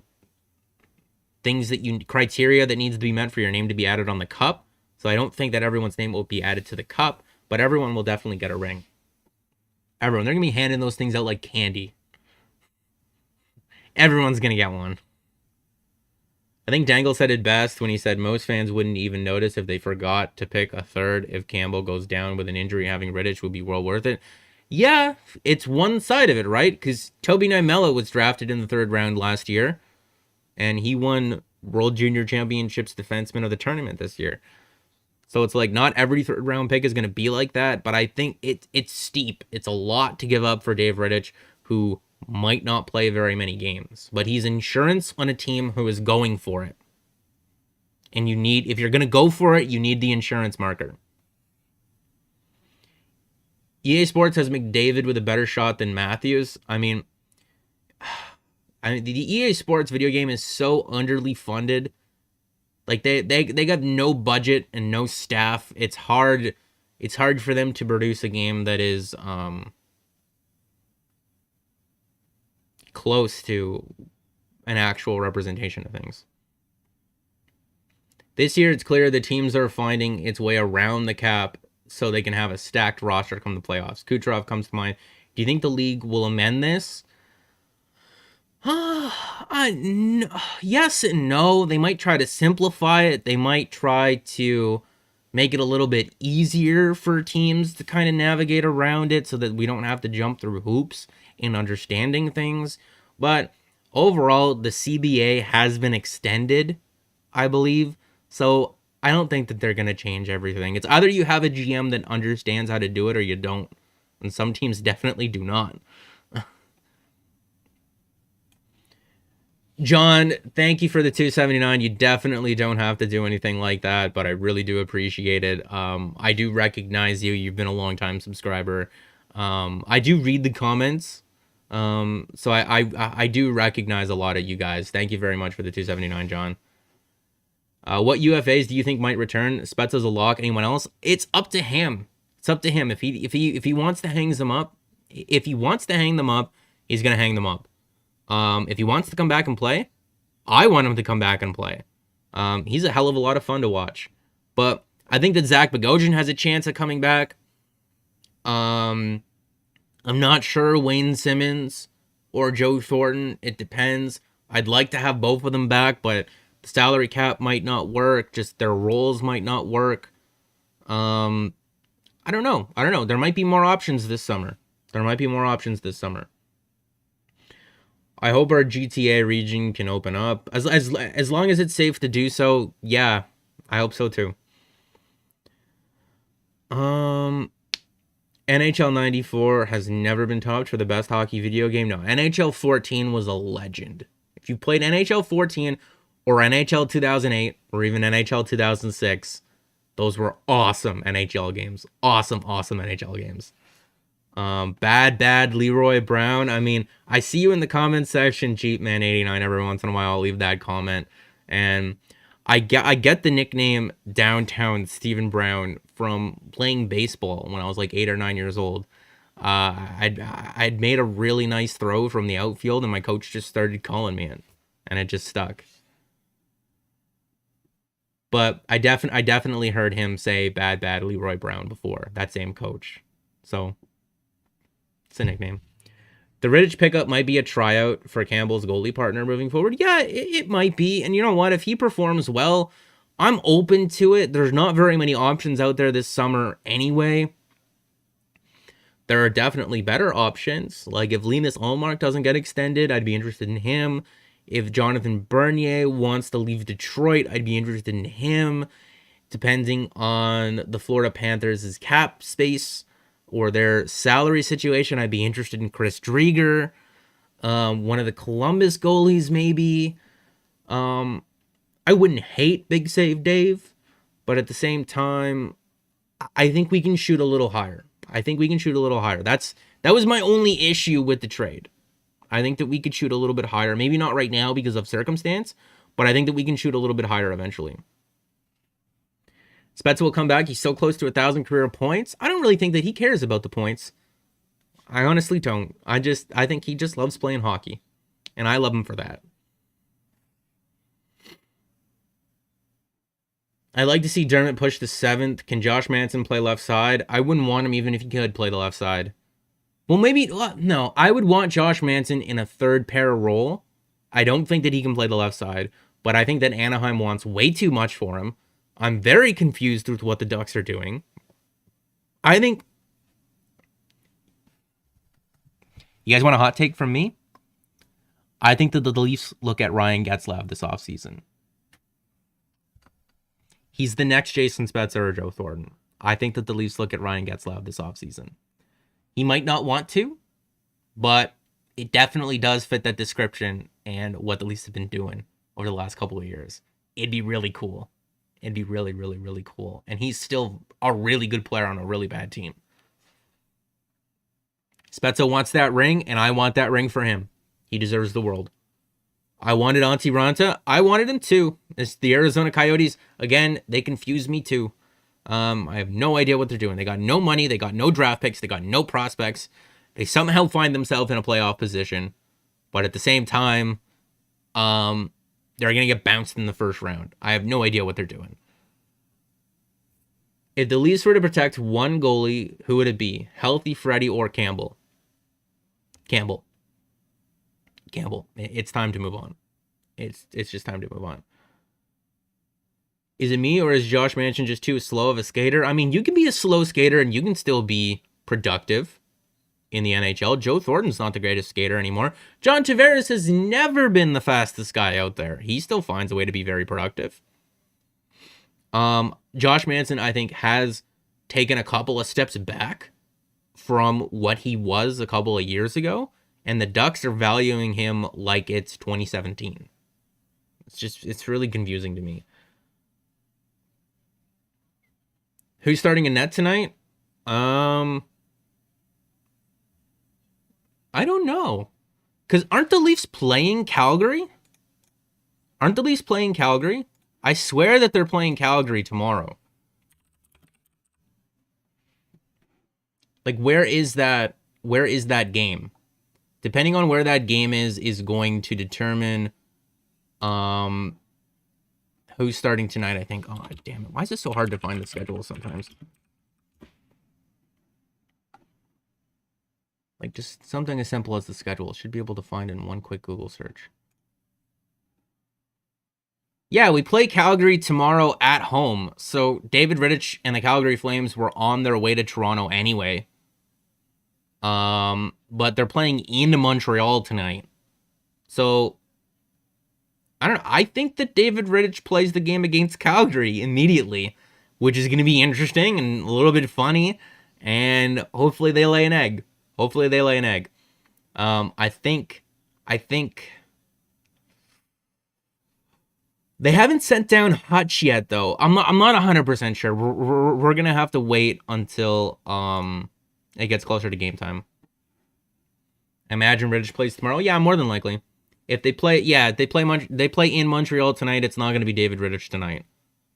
I'd hope it's Jack Campbell, but then again, I don't want Habs fans to get the satisfaction if the Leafs play like crap tonight to break Jack Campbell's streak.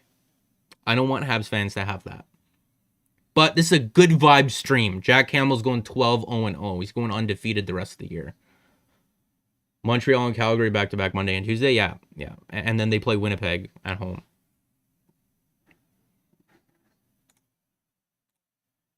I don't want Habs fans to have the satisfaction of having an opportunity to break Jack Campbell's streak. So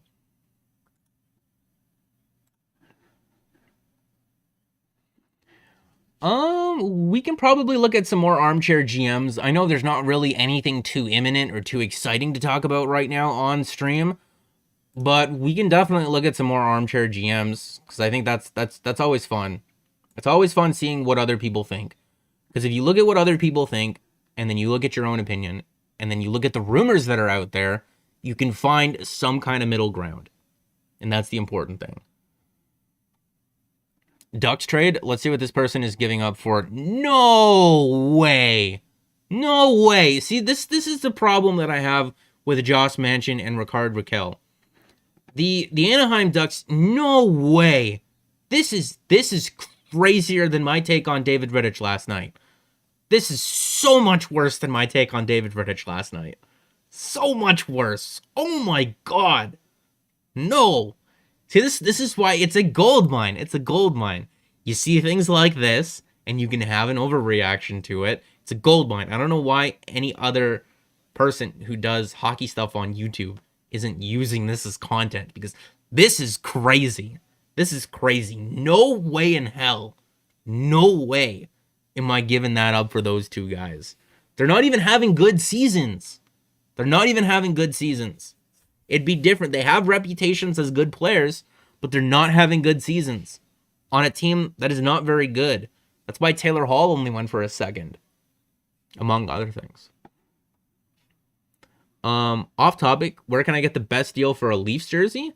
S'il vous plaît. S'il vous plaît Sports right now. I think Matthews, Marner, Tavares jerseys, I think they're around $105, $10-ish after tax and shipping. S'il vous plaît Sports right now. After Campbell struggled last game, he knows he has to make it up. I don't necessarily agree with that. He doesn't have to make anything up. He didn't have to buy nobody a lobster dinner. The team bailed him out in that game. They didn't play the greatest defensively, but they bailed him out with the offense. And he's bailed them out several times before. So I don't think that Jack Campbell has to do anything. I'm predicting he lets in 1 goal max. Yeah, but I wouldn't expect a bad performance from him. Jack Campbell's awesome. This is crazy, though. This is crazy. What changes do you think we will see in the roster/management if the Leafs get knocked out in the first round? This is a good vibe stream only. Don't put that evil juju on us. Don't put that evil, crazy nonsense on us. That is not happening. What, the Montreal Canadiens are going to bounce the Leafs in the first round? No. Never. Never. I will delete my channel again if that happens. if you've been around long enough to understand why that's funny and why that's not serious, I'll do it again. I'll have no problem deleting it again. I'll delete another one of my channels. Not this one, but another one. If the Habs beat the Leafs in the playoffs. No way. No way. Good vibes only, guys.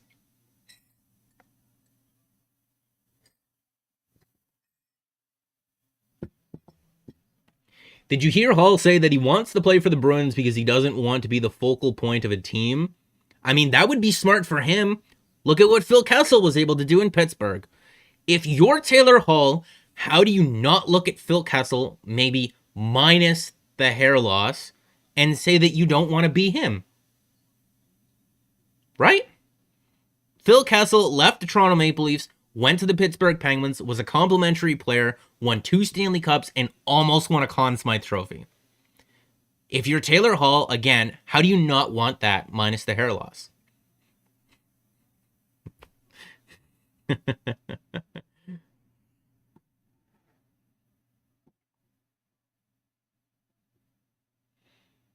Explain the delete the channel again. I said that if the Toronto Maple Leafs lost in the play-in round against the Columbus Blue Jackets, that I would delete my YouTube channel. And then they lost to the Columbus Blue Jackets in the play-in round, and I deleted a YouTube channel with my name on it. Not this one, because I was never specific as to say the one called Downtown Sports. So it was just something that was funny.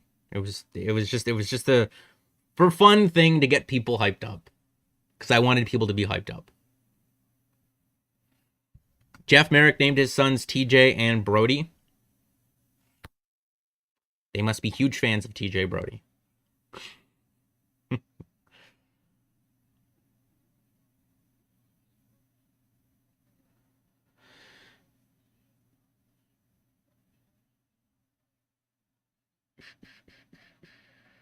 I wouldn't mind Danton Heinen. He was the guy that was really, really annoying. But then again, I don't think that the Leafs need more forward depth. If it would be possible, would the Bruins and Leafs be the best series for the Eastern Conference Finals? Yes and no. It'd be nice to beat them, finally, and with Taylor Hall on their team. That'd be awesome, because the jerk picked Boston. And if you're going to pick Boston over the Leafs, we're going to trounce you.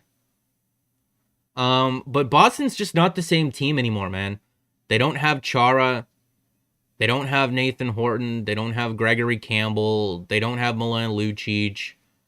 They don't have Tim Thomas. They don't have Sean Thornton. They're not the big bad Bruins anymore, man. I really don't care about them. Like, if I'm being honest with you, as much as I want the revenge, I don't care about them. I don't care about them. How's the jersey quality from Sivu Play Sports? It's the same as Sport Check. It's the same as NHL.com. I mean, I don't like it because for Leafs jerseys, it's okay because it's only like a single layer of vinyl when it's supposed to be a single layer of twill. So it doesn't look bad, but it doesn't feel like twill, if that's being honest. If that's being... Here, hold on. I'll be right back. I'm gonna grab something.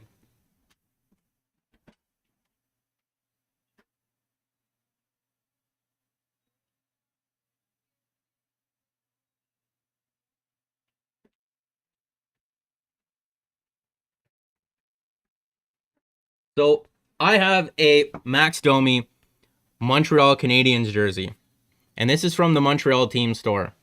And if you can kind of see, this is 2 layers of twill that are stacked on top of each other. That's the proper way that it's supposed to be.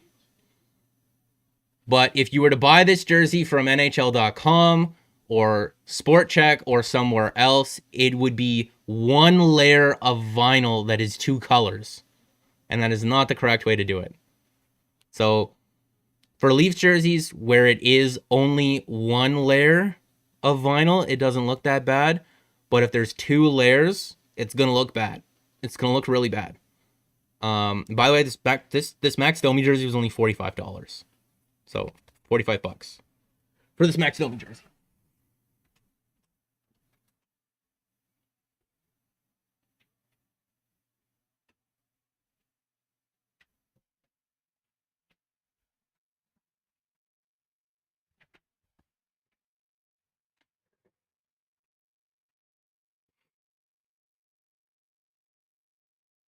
Yeah, Richard, I was sneaky about deleting the channel.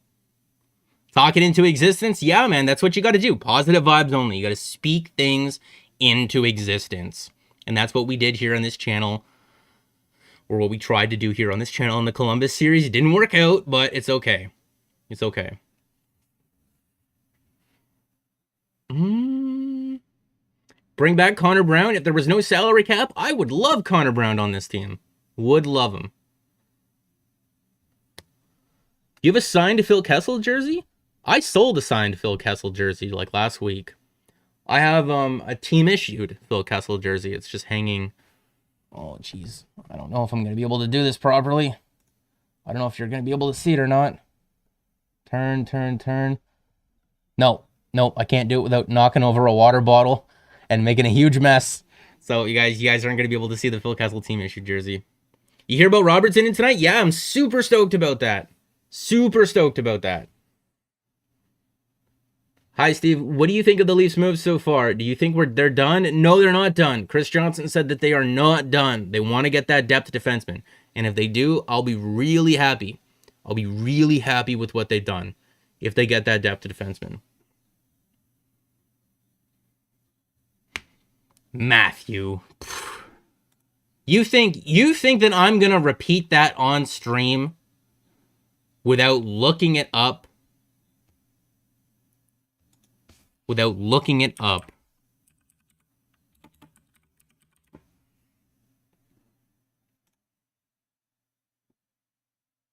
No, not true.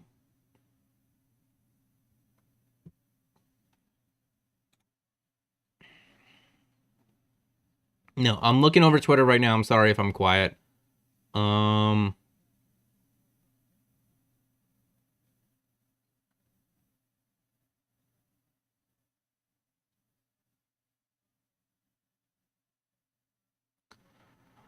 I'm not seeing any Leafs rumors or news as of just yet. But let's answer some more of you guys' questions. This is the whole point of streaming. I want to be able to talk to you guys. Where the hell did the stream go? There I am. Okay.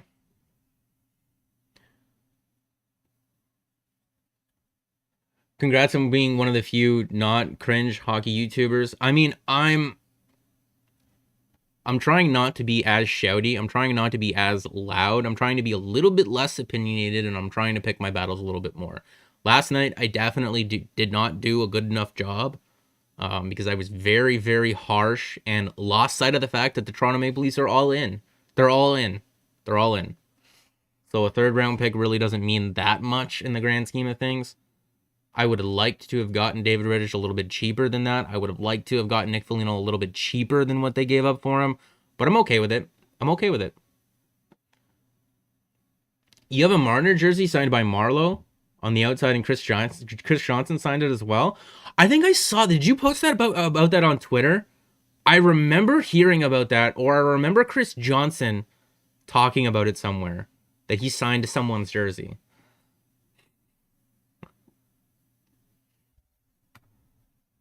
Frederick Clausen to Tampa for Magnus. No idea who those two guys are. Frederick Clausen used to be a decent prospect in one of the NHL video games that would sign, and he would turn into like a monster hitting machine. But other than that, I know nothing of him. This year, they need to win this year or next. I wouldn't put a timeline on them too much.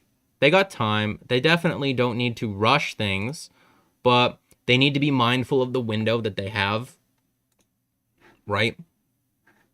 So I would like them to win every year. How about that? Are you sure Rittich isn't better than Hutch? Okay. Like, if I mail one in once a month, I think that that's pretty good. I don't actually, after looking it over and thinking about it, this season, they're closer to each other than people want to admit, but over their careers, David Rittich is the more accomplished goalie. I just had a problem with the price of a third. I think it should have been more like a fifth or a sixth.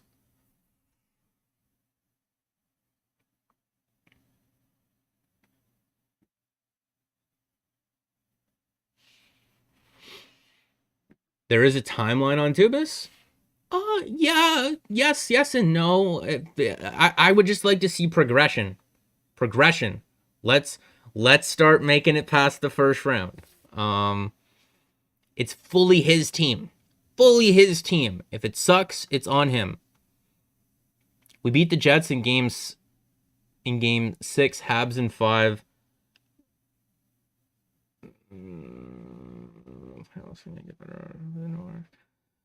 I honestly think that the Leafs are the best team in the North Division. I mean, that's not a hot take. I think that they perform better outside of the North Division than most people want to admit. People want to take away credit from what the Maple Leafs have done this year because they're in the North Division. But when the standings were kind of close for about a week or so, people were giving credit to other teams in the North Division for being closer to the Maple Leafs. And it's just like, man, it's like pick one. It's exhausting. Pick one. Pick one. Yeah, half retained in the fact that he can play right away. I mean, whatever. They're going for it, right? They're going for it. Cup or bust, exactly. Question: what would you not want to play in the playoffs? I said Edmonton earlier just because they have Connor McDavid and Leon Draisaitl. I don't want any part of that. A hot Carey Price, but we've said that for years, and the Pittsburgh Penguins sure did see his wrath last year. They definitely did get a hot Carey Price in the playoffs last season, but the Montreal Canadiens have very good underlying numbers. They control the shot attempt share. They control the majority of the scoring chances. They control the majority of the expected goals. They don't have talented enough finishers on their team. They thought that they accomplished that or solved that problem by acquiring Josh Andersen and Tyler Toffoli in the offseason. Those guys have gone cold. Jonathan Drouin has gone cold. Brendan Gallagher is injured. They're a better team probably than a lot of people want to give them credit for or what their record suggests. But they're beatable. They're very beatable. I think that the Leafs take them in 5. I think that the Oilers push them to 7 just because Connor and Leon win a couple games for them. But the Leafs versus the Habs, which right now is the more likely matchup, I think that the Leafs win in 5 and every game in that series is close, but Toronto is just better, if that makes sense. Robertson playing tonight instead of Barabanov. I'm hyped.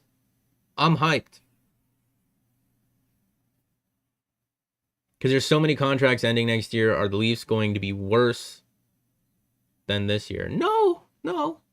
I mean, we can whip up a quick armchair GM if you guys are interested in seeing the armchair GM for next year. Let me know.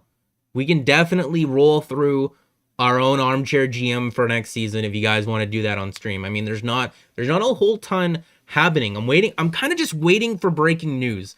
I want to be able to experience that with you guys. I want to be able to see the mad scramble and the hype of the chat. I want to be able to do this live with you guys when we get breaking news. And it looks like Chris Johnson reported in the morning, that the Maple Leafs are not done. They are not done yet. They are not done. And maybe I should edit the stream title. Leafs are not done yet. Exclamation point. All right. Save that. Maybe we'll get some more viewers in here. There's 69 likes right now. It's nice. It's nice.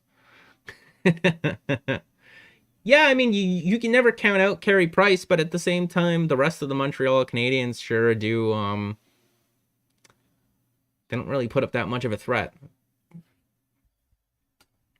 Simmons and Riley Nash will be the playoff difference this year. Yeah, I mean, the Maple Leafs have a lot of forwards. They have a lot of forwards. Somebody liked.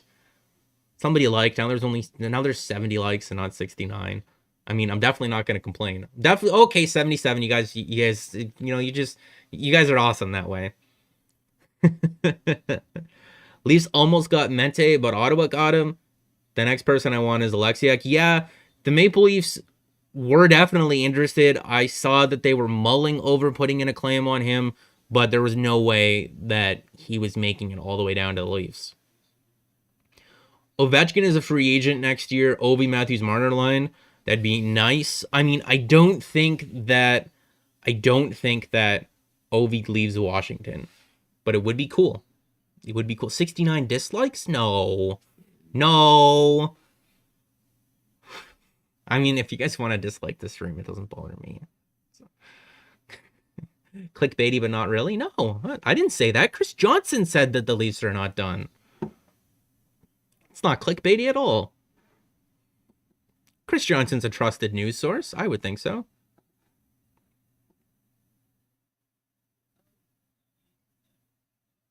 Montreal would scare me for sure.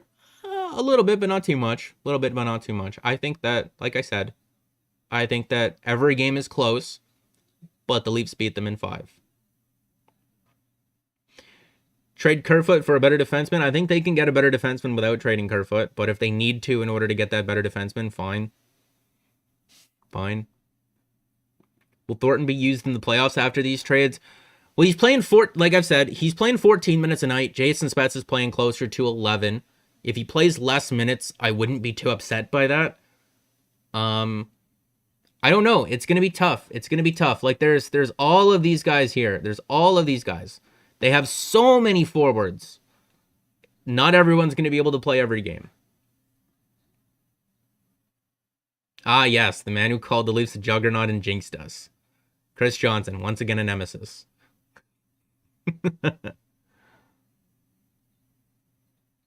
9-0-1 in the last 10, and on a 6-game win streak, Campbell's 11-0-0. This is awesome. Yeah. And I mean, I think that's why people were so upset with me yesterday and for the video last night. It's just like, it didn't match the mood. Didn't match the mood. Even if what I said had a little bit of weight to it, didn't match the mood. And I understand that people are happy right now. I'm happy too. I'm thrilled that Nick Foligno is going to get to step onto the ice wearing number 71, playing for a team that his dad did wearing the same number. I'm thrilled to see that. I'm going to love that trade once we start seeing him play. He does a lot of things that I really, really like. He adds to a strength in this team in terms of forechecking, and he adds to a weakness on this team in terms of defensive forwards.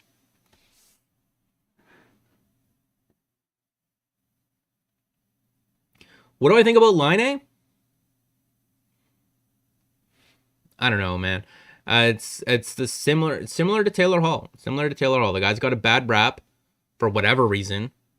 And he can shoot the puck like nobody else in the league.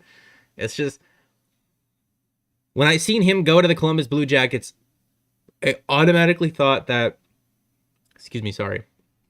the Winnipeg Jets were going to win that deal, because Pierre-Luc Dubois, a player who can generate offense, is going from a team who only played defense to now a team where he can still play defense, but is going to get an opportunity to play offense. And Patrick Laine is going from a team who really, really likes to play offense to a team that really, really likes to play defense, and he's not very good at that.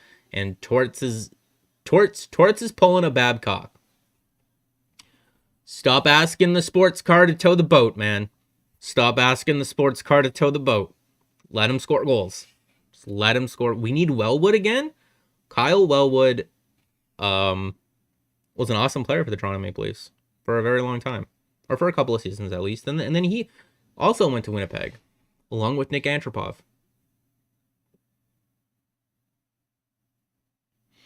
I'm allowed to not like the trade. You seem sorry for expressing a fine opinion. I'm not walking my opinion, and I'm not changing my opinion. I'm just walking it back a little bit. I think that the third was way too much.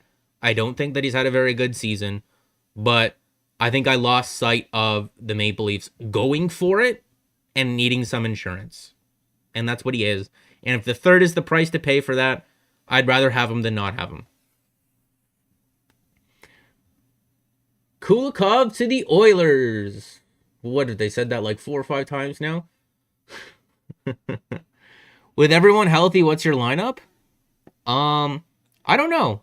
I really don't know. I really don't know. They have a lot of options, and there's more correct answers, but there's no wrong answer. Like, if you want Joe Thornton and Wayne Simmons in there over like Engvall and Spezza, that's fine. That's fine. If you want one of those guys in there over a guy like Engvall, if you want one of those guys to rotate with Spezza, that's fine. If you want Kerfoot traded, I couldn't disagree with you. If you wanted Robertson in there, I couldn't disagree with you either. The only time that I will disagree with you on what the Maple Leafs lineup should look like is if you're excluding William Nylander from it. That's the only time that I would disagree.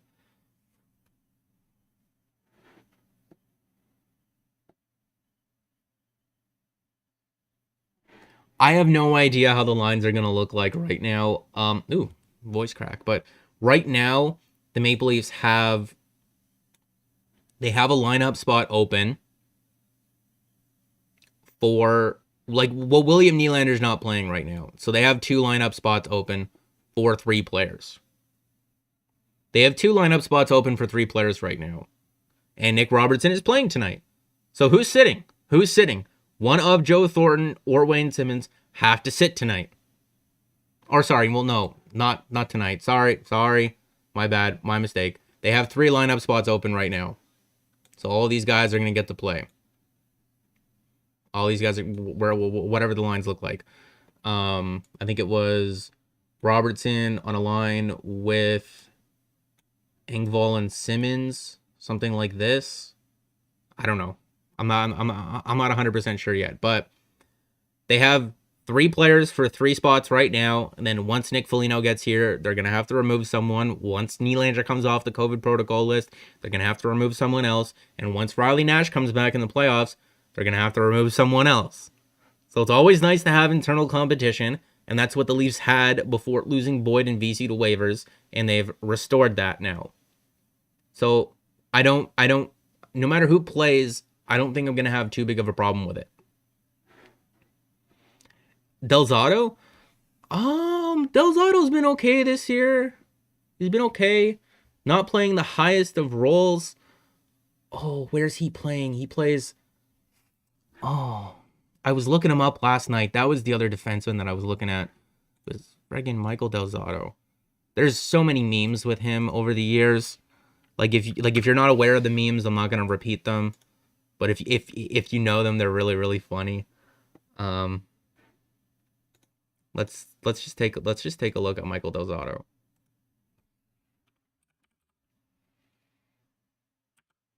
Ooh. Oh, and by the way, just looking at Jordy Ben again for someone who suggested him a little bit earlier, he's basically the same player as Zach Bogosian. Not very good 5-on-5, but very good on the penalty kill and plays against tougher competition. Basically about the same player. They don't need 2 of them. Michael Del Zotto this year, he's got good on ice numbers, but the expected numbers are not very good. They're not very kind to him. So I would pass. There's only so many players that I would want off of the Columbus Blue Jackets because they're not that great of a team. They're not that great of a team. There's only so many of those guys that I would want, and I think that the Leafs got 2 of the better ones. They got 2 of their better players. That's why Kerfoot has to go. Yeah, he doesn't have to. He doesn't have to. I should probably switch this around.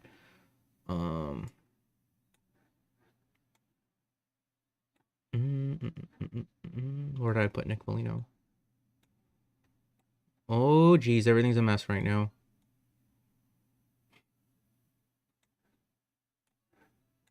Yeah, I want to leave it open like this. I want to leave it open because I'm not 100% sure what the lineup is going to look like, but let's start with this and then we'll decide who needs to come out. We must acknowledge that having too many good players and asking who is going to play in the playoffs is a good thing. Yeah, exactly. Would you put Jumbo back to the first line? No. After acquiring Nick Foligno, I think that the Toronto Maple Leafs' need to have Zach Hyman in the bottom 6 is less because Nick Foligno can support a huge defensive role in the bottom 6. So I think that we're going to see Joe Thornton less, if that makes sense. And that's okay because, like I pointed out a couple of times now, he's playing a lot more than Jason Spezza is, and they're both old guys who should be used situationally anyway. Is the deadline 3 p.m.? Yeah, it's 3 p.m. Eastern Standard Time. 2 more hours. 2 more hours. Steve, what about Ryan Murray? Ryan Murray would be okay, but I'd rather have guys like Jamie Alexiak. Like that's a secondary option if you've missed the mark. That's a secondary option if you've missed the mark.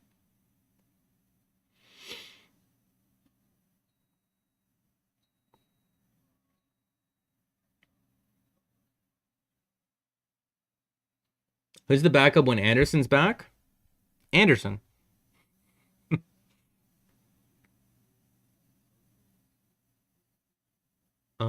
Did the Leafs acquire Rittich just so we could win our game over Calgary? Maybe. Probably. Bring back Doug Gilmour? Yeah. Bro, how old is Doug Gilmour right now? I don't know. Like in his 50s, I guess. Throw him on the ice.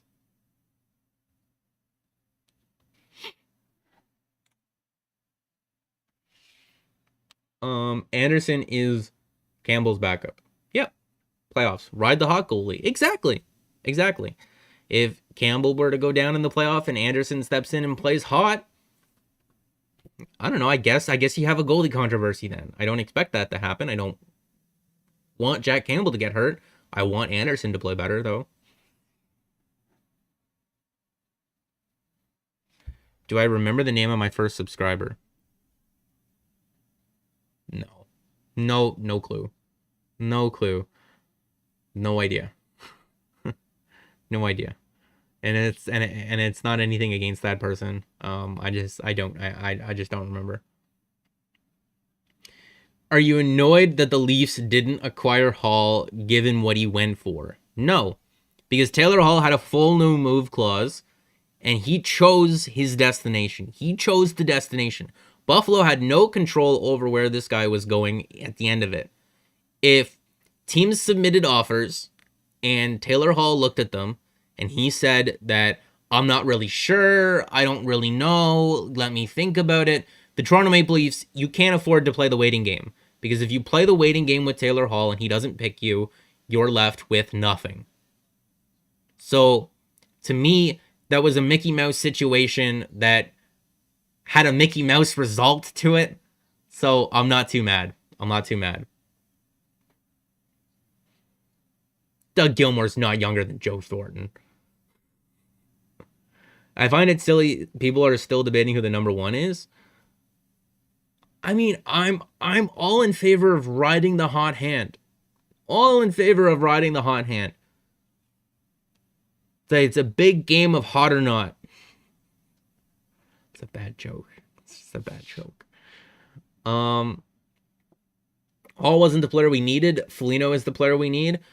I could argue it both ways, because if you acquire a guy who's generates as much offense as Taylor Hall does, and he does generate a ton of offense, even in Buffalo this year, they haven't led to goals.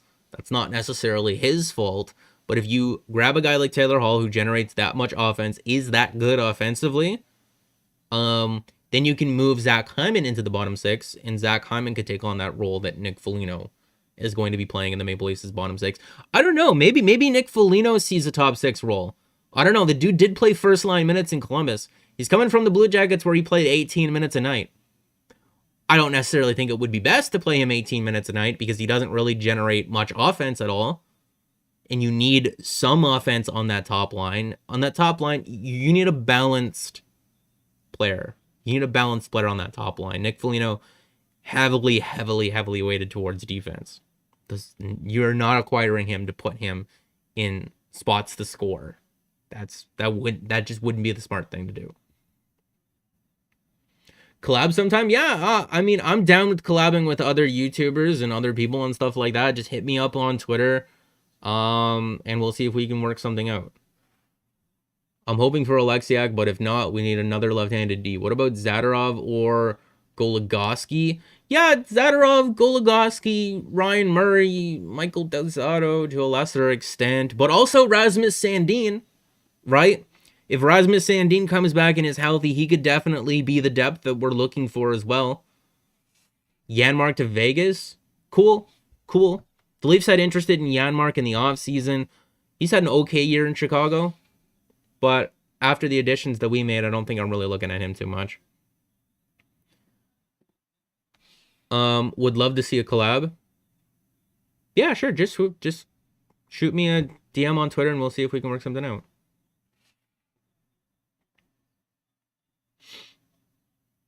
What would Rittich contract be if they signed him for next year? Less than Jack Campbell. Less than Jack Campbell, like 1.5, 1.25.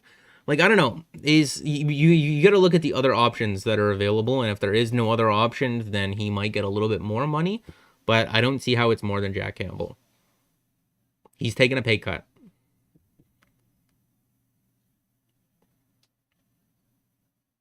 I would be interested in re-signing Nick Foligno depending on what his cost is, but I think he more than likely just goes back to Columbus, if we're being honest.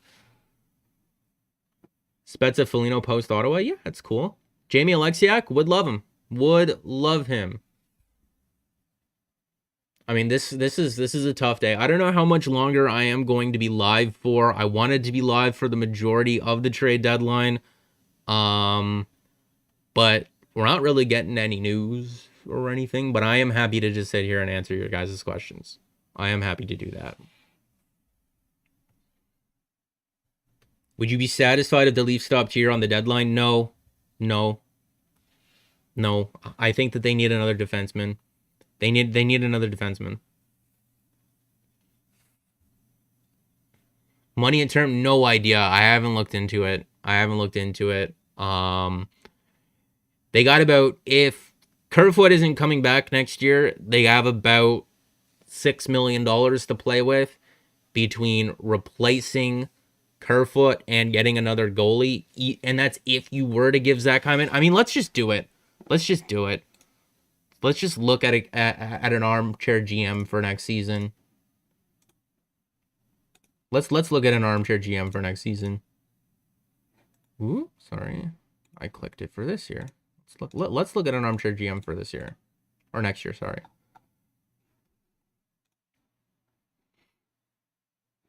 So this is what it looks like. It's really barren. It's really lonely. But let's spruce it up a little bit. You have to assume that Nick Robertson plays with the team next year. You have to assume that Rasmus Sandin is going to get heavy consideration from the team next year. Let's keep Michael Hutchison as an option. Let's keep him as an option. Let's move Kerfoot over here for now. And you can see that there's a framework of a team here with a generous amount of cap space. So let's go out there and let's bring back Zach Hyman. So we're doing this live on air right now. Zach Hyman, let's be very generous. Let's give him $5 million. Is that 50 or 5? Yeah. Okay, yeah, there we go. If it's $5 million, like I said in my video, I would expect that to be over 3 or 4 seasons. Let's just go 4, because again, we're being very generous. Zach Hyman then making $5 million firmly cements himself in the top 6.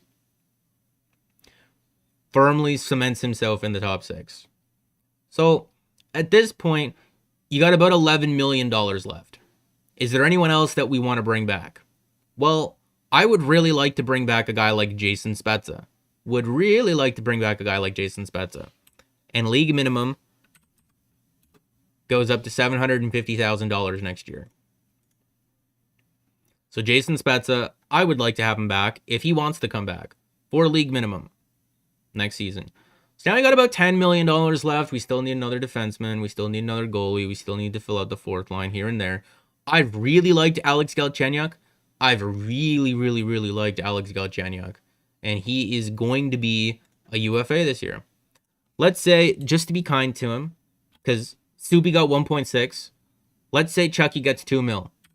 Let's just be generous right now and then see where we can conserve afterwards. Let's say you give him $2 million. So now you got something like this, and you can move Pierre-Engvall over. So now there's $8 million. There's $8 million left to fill out the 4th line, to get another defenseman and another goalie here. Let's say you find somebody else making league minimum. And this is always what I like to do, is I like to go holder and then place and then $750,000 league minimum.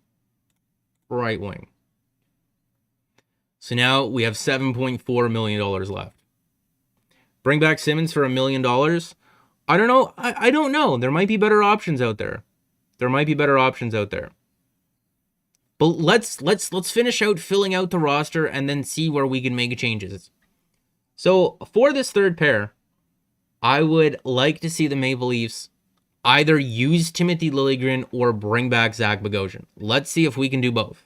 And then we'll adjust from there. I don't know why Cap Friendly does that sometimes, but Zach Bogosian, where are you? He's at the top. Let's say you give Zach a little bit of a raise, $1.25 million, just because. We want to be generous here. I'd rather know that I'd rather be generous and know that I have enough than not plan for enough, and then we don't have enough afterwards. So, and let's call up Timothy Liljegren as a spare. You got one person as a spare. So now you got $5.3 million to go out there and get another centerman to play on your third line. Another $5.2 million to go out there and get a centerman who plays on your third line. And another goalie. What's wrong with this? Let's say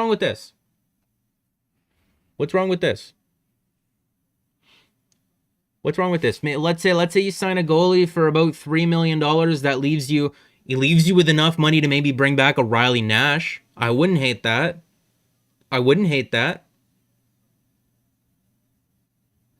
You know, it gives you options. If you wanted to, you can even go, like, let's go with a 21-man roster at this point, or sorry, a 22-man roster. You know, maybe you can find a prospect here and Jason Spezza doesn't have to play every game. There's a healthy amount of money. You can see how this could work.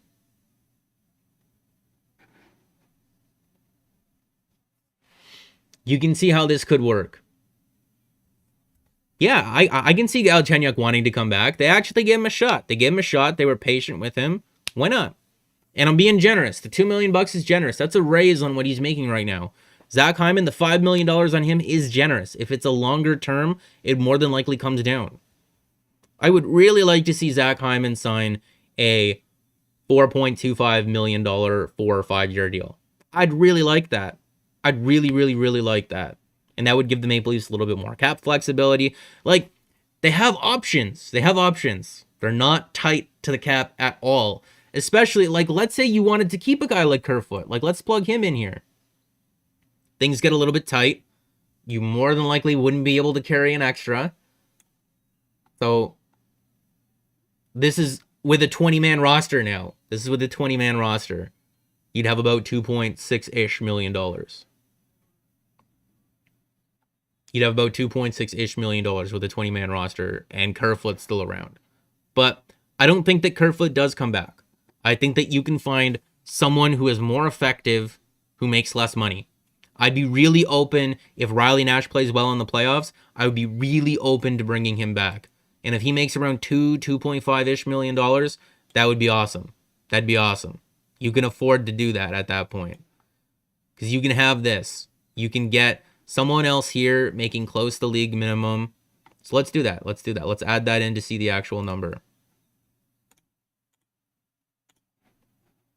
Like, let's say you found a prospect or something else like that. There you go. You got $4.5 million and a 22-man roster to go out there and get another third-line center and to get another goalie to play in a tandem with Jack Campbell. It's not tight. It's not difficult. And this is probably overpaying guys like Zach Hyman and Alex Galchenyuk. The roster flexibility is great. And you're even bringing back Zach Bogosian. Like, there's lots to like here. There is room.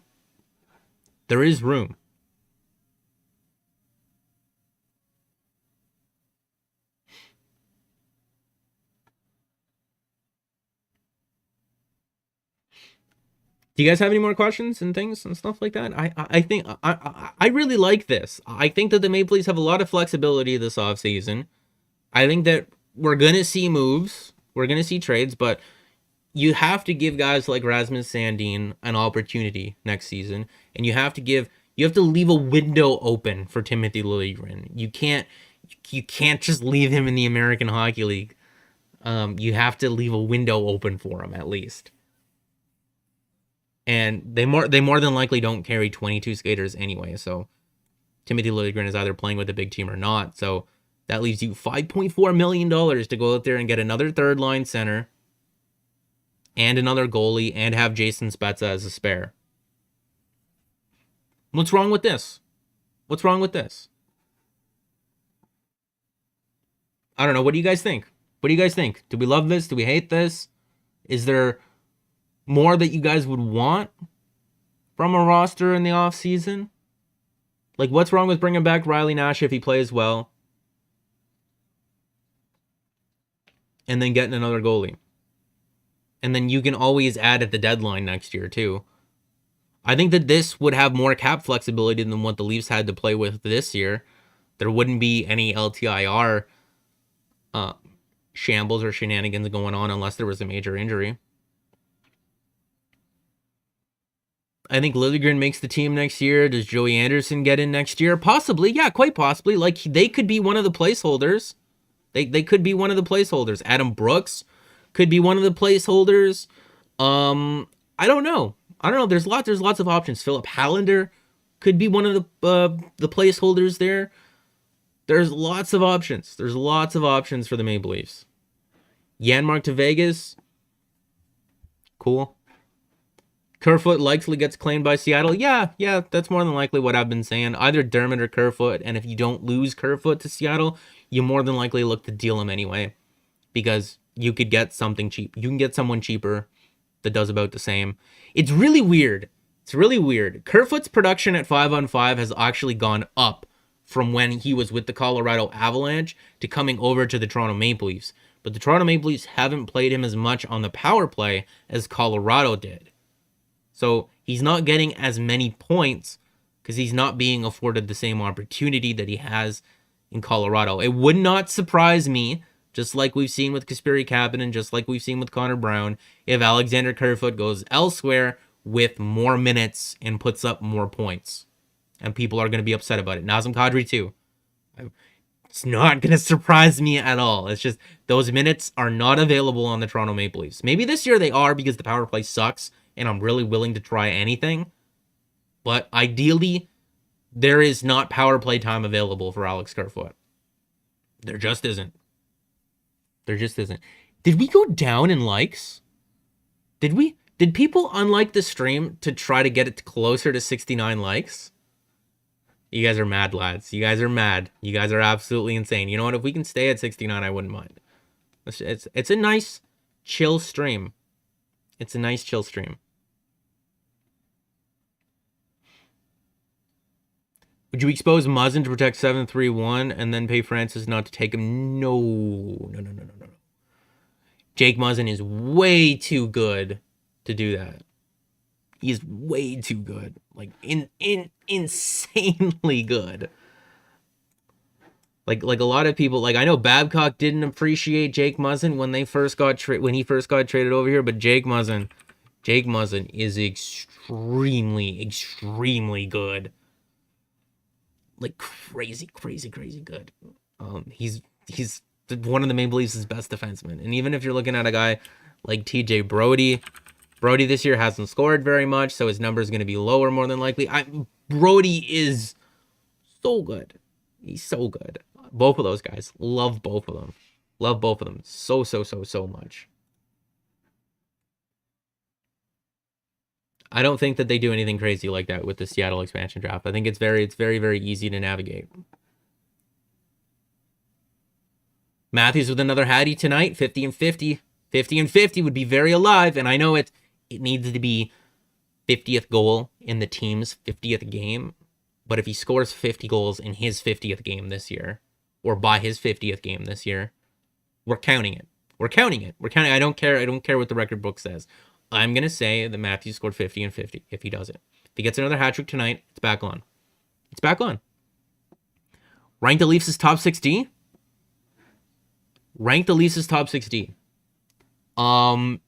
in importance to the team, I would say TJ Brodie, Jake Muzzin, then Morgan Rielly, then Justin Hull, then Zach Bogosian, and then Travis Dermott. I don't think that's too much of a hot take. I don't think that's too much of a hot take. YouTube takes away likes and subs? That's nuts. Man, we're working way too much just sitting here sipping on coffee for them to take away subs and likes. We're working way too hard doing nothing.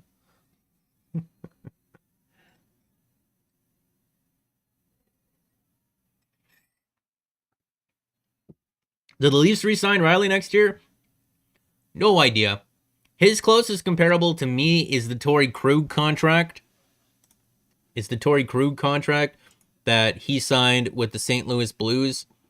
Just because if you look at Torrey Krug and Morgan Rielly over the last couple of seasons, they're virtually identical. Morgan Rielly's a little bit better than him, but Torrey Krug's been a little bit more consistent. They're about the same age. They shoot the same way. Torrey Krug's a little bit smaller, but he makes $6.5 million a year. I don't see how Morgan can justify asking for more than that. I really don't. $6.5 million for 7 years, the only way that he gets a higher cap hit is if he signs for less years. A 7-year deal for a 28, 29-year-old Morgan Rielly would kind of worry me because he is an offensive defenseman, and as he gets older, he's going to lose his legs. And when Rielly loses his legs, he loses half of his effectiveness unless he reinvents himself. So I'd be very comfortable giving him a 5-year contract. A 5-year contract for maybe $7 million. I think that's realistic. I don't know if the Leafs do it or not. I don't know if they do it or not. It depends. I wouldn't rush to sign Morgan Rielly. I think that's the best thing that I can say about him. I wouldn't rush to sign him. We need to see what we have in Rasmus Sandin on a full-time basis with higher leverage minutes, and we need to see what we have with Timothy Liljegren. I wouldn't rush.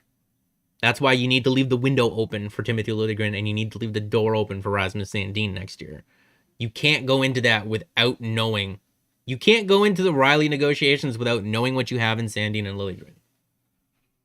Because if you don't know what you have, I think you're going to be forced to pay more than what you need to.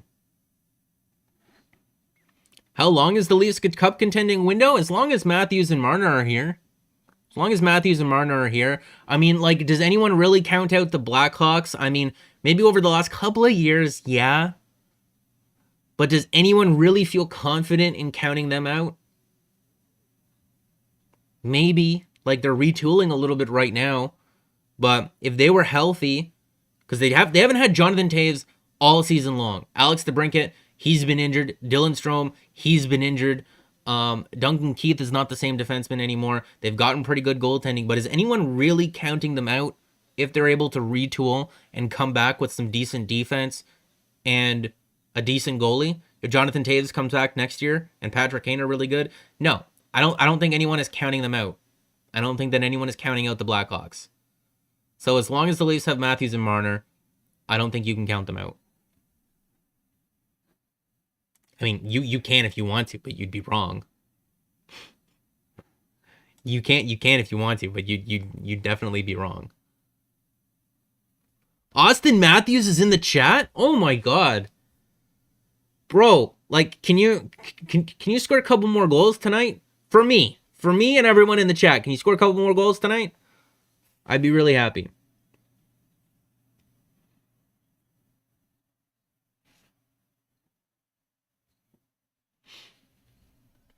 Mm, 90 minutes till the deadline. Pappy, will you go to Arizona after the contract? Pappy, answer that question for us, please. Please answer that question for us. I don't know, man. I think you liked your signing bonuses in the mail on time. Oh, boy. Nothing has happened tonight. I mean, I used to not appreciate people in sport media as much as I do now, having done this YouTube channel. It is painfully hard to fill a 4 or a 5 hour gap. We've been on here for 2.5 hours. I cannot imagine having to talk for another 90 minutes until the deadline and then go till 5 p.m. and then have to do a game tonight. I mean, obviously there are harder jobs in the world, but it's just there's so little to talk about this year. But I will score 6. I'm holding you to that, man. You gotta score at least 2. If you can't get to 6, I'll understand, but you gotta at least get 2 for me tonight. 1 for me and 1 for all the people in the chat. But does anyone have any last questions? Who will the Leafs pick up next year, and why is it Lucic? You know what, man? Justin's a very good friend of mine for a very long time. Since we were like 3 or 4 years old. No, Justin. And you owe me $20 because I bet you that the Leafs would beat the Oilers in the season series this year. I even gave you favorable odds, and they did. You owe me $20 or lunch the next time we hang out.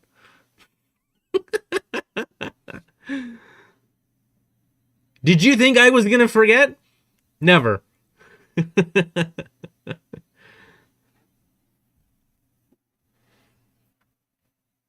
Did you say Nicky Bobby is in tonight? Nicholas Robertson is absolutely in tonight. Nicky Robertson is absolutely in tonight. Nick Robertson. Absolutely in tonight. He's playing with Engvall and Simmons, so they're not really setting him up for much success, but that could change as the game goes along, as long as he plays on the power play. Why don't you do NHL 21 rebuilds? Yeah, see, Justin? Yeah, I am right. Why don't I do NHL 21 rebuilds? I just haven't had time, man. I bought a PS5 like a month ago, and I just have not been able to play it. That hurts to say. That hurts to say. I was one of the lucky people to get it, and I just haven't been able to play it. The final question is the cup coming home? Yes. Yes. Multiple times over the next couple of years. Multiple times. 100%. Definitely. Taylor Hall has never played on a good team, and he joins Boston as they start to suck. I don't know. We'll hit Firehouse subs? Yeah, Firehouse subs are good. No, never mind. I retract that. They're not paying me to say that, so I'm not saying it. Campbell starts tonight? Good. We'll extend his winning streak by stepping on the Montreal Canadiens. Again. Auston Matthews has a blue and white tattoo. You staying on the Leafs his whole career? Or off to Tampa? Yeah, I guess he can be on another blue and white team. Or he could just get the tattoo removed. Have you played the Spider-Man game yet? Yeah, it's awesome. I played it on PS4. Hot Take Hockey has been on since 6 a.m.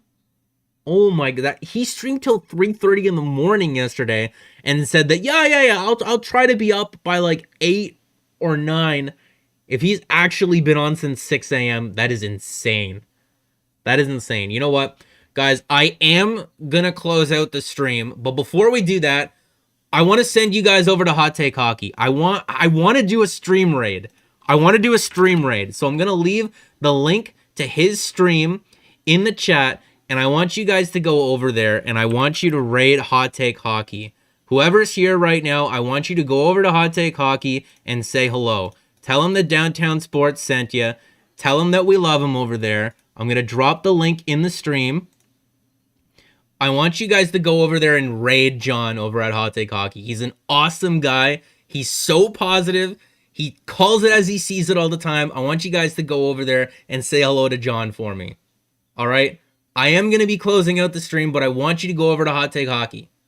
I want you, because I'm going to go watch Hot Take Hockey. That's where I'm going to be. So if you want to chat and hang out with me a little bit longer, I'm going to be watching Hot Take Hockey stream because the guy's an absolute mad lad. He was on from 3:30 in the morning last night, and he's started at 6 a.m. apparently. Go say hi to John. Tell him that Downtown sent you. Subscribe to his channel. Leave some likes for him. Say hi for me. I am going to close out the stream here. But I want you guys, I want you guys, he started at 8 a.m. Okay, it's a little bit less crazy, but he was on till 3:30 in the morning last night. So I'm going to drop the link a bunch of times in the chat, and I want you guys to go say hi, John. Downtown sent us. Downtown sent us. I want you guys to go over there and rate him. I want to see his reaction afterwards. So it's been really chill to hang out with you guys all day or for a couple of hours here. Again, the most that I can ever ask from you, I never expect you guys to donate or do super chats or anything like that. But if you guys want to, you can. All I can ask from you is your time, which is the most valuable thing. So thank you very much for hanging out with me. If the Leafs do end up making a move, you will hear from me again today. If they do not, expect a video tomorrow up on the channel re-evaluating the Toronto Maple Leafs' overall deadline. So take care and go rate Hot Take Hockey and tell them that Downtown sent you. Okay? All right. Peace out, everyone.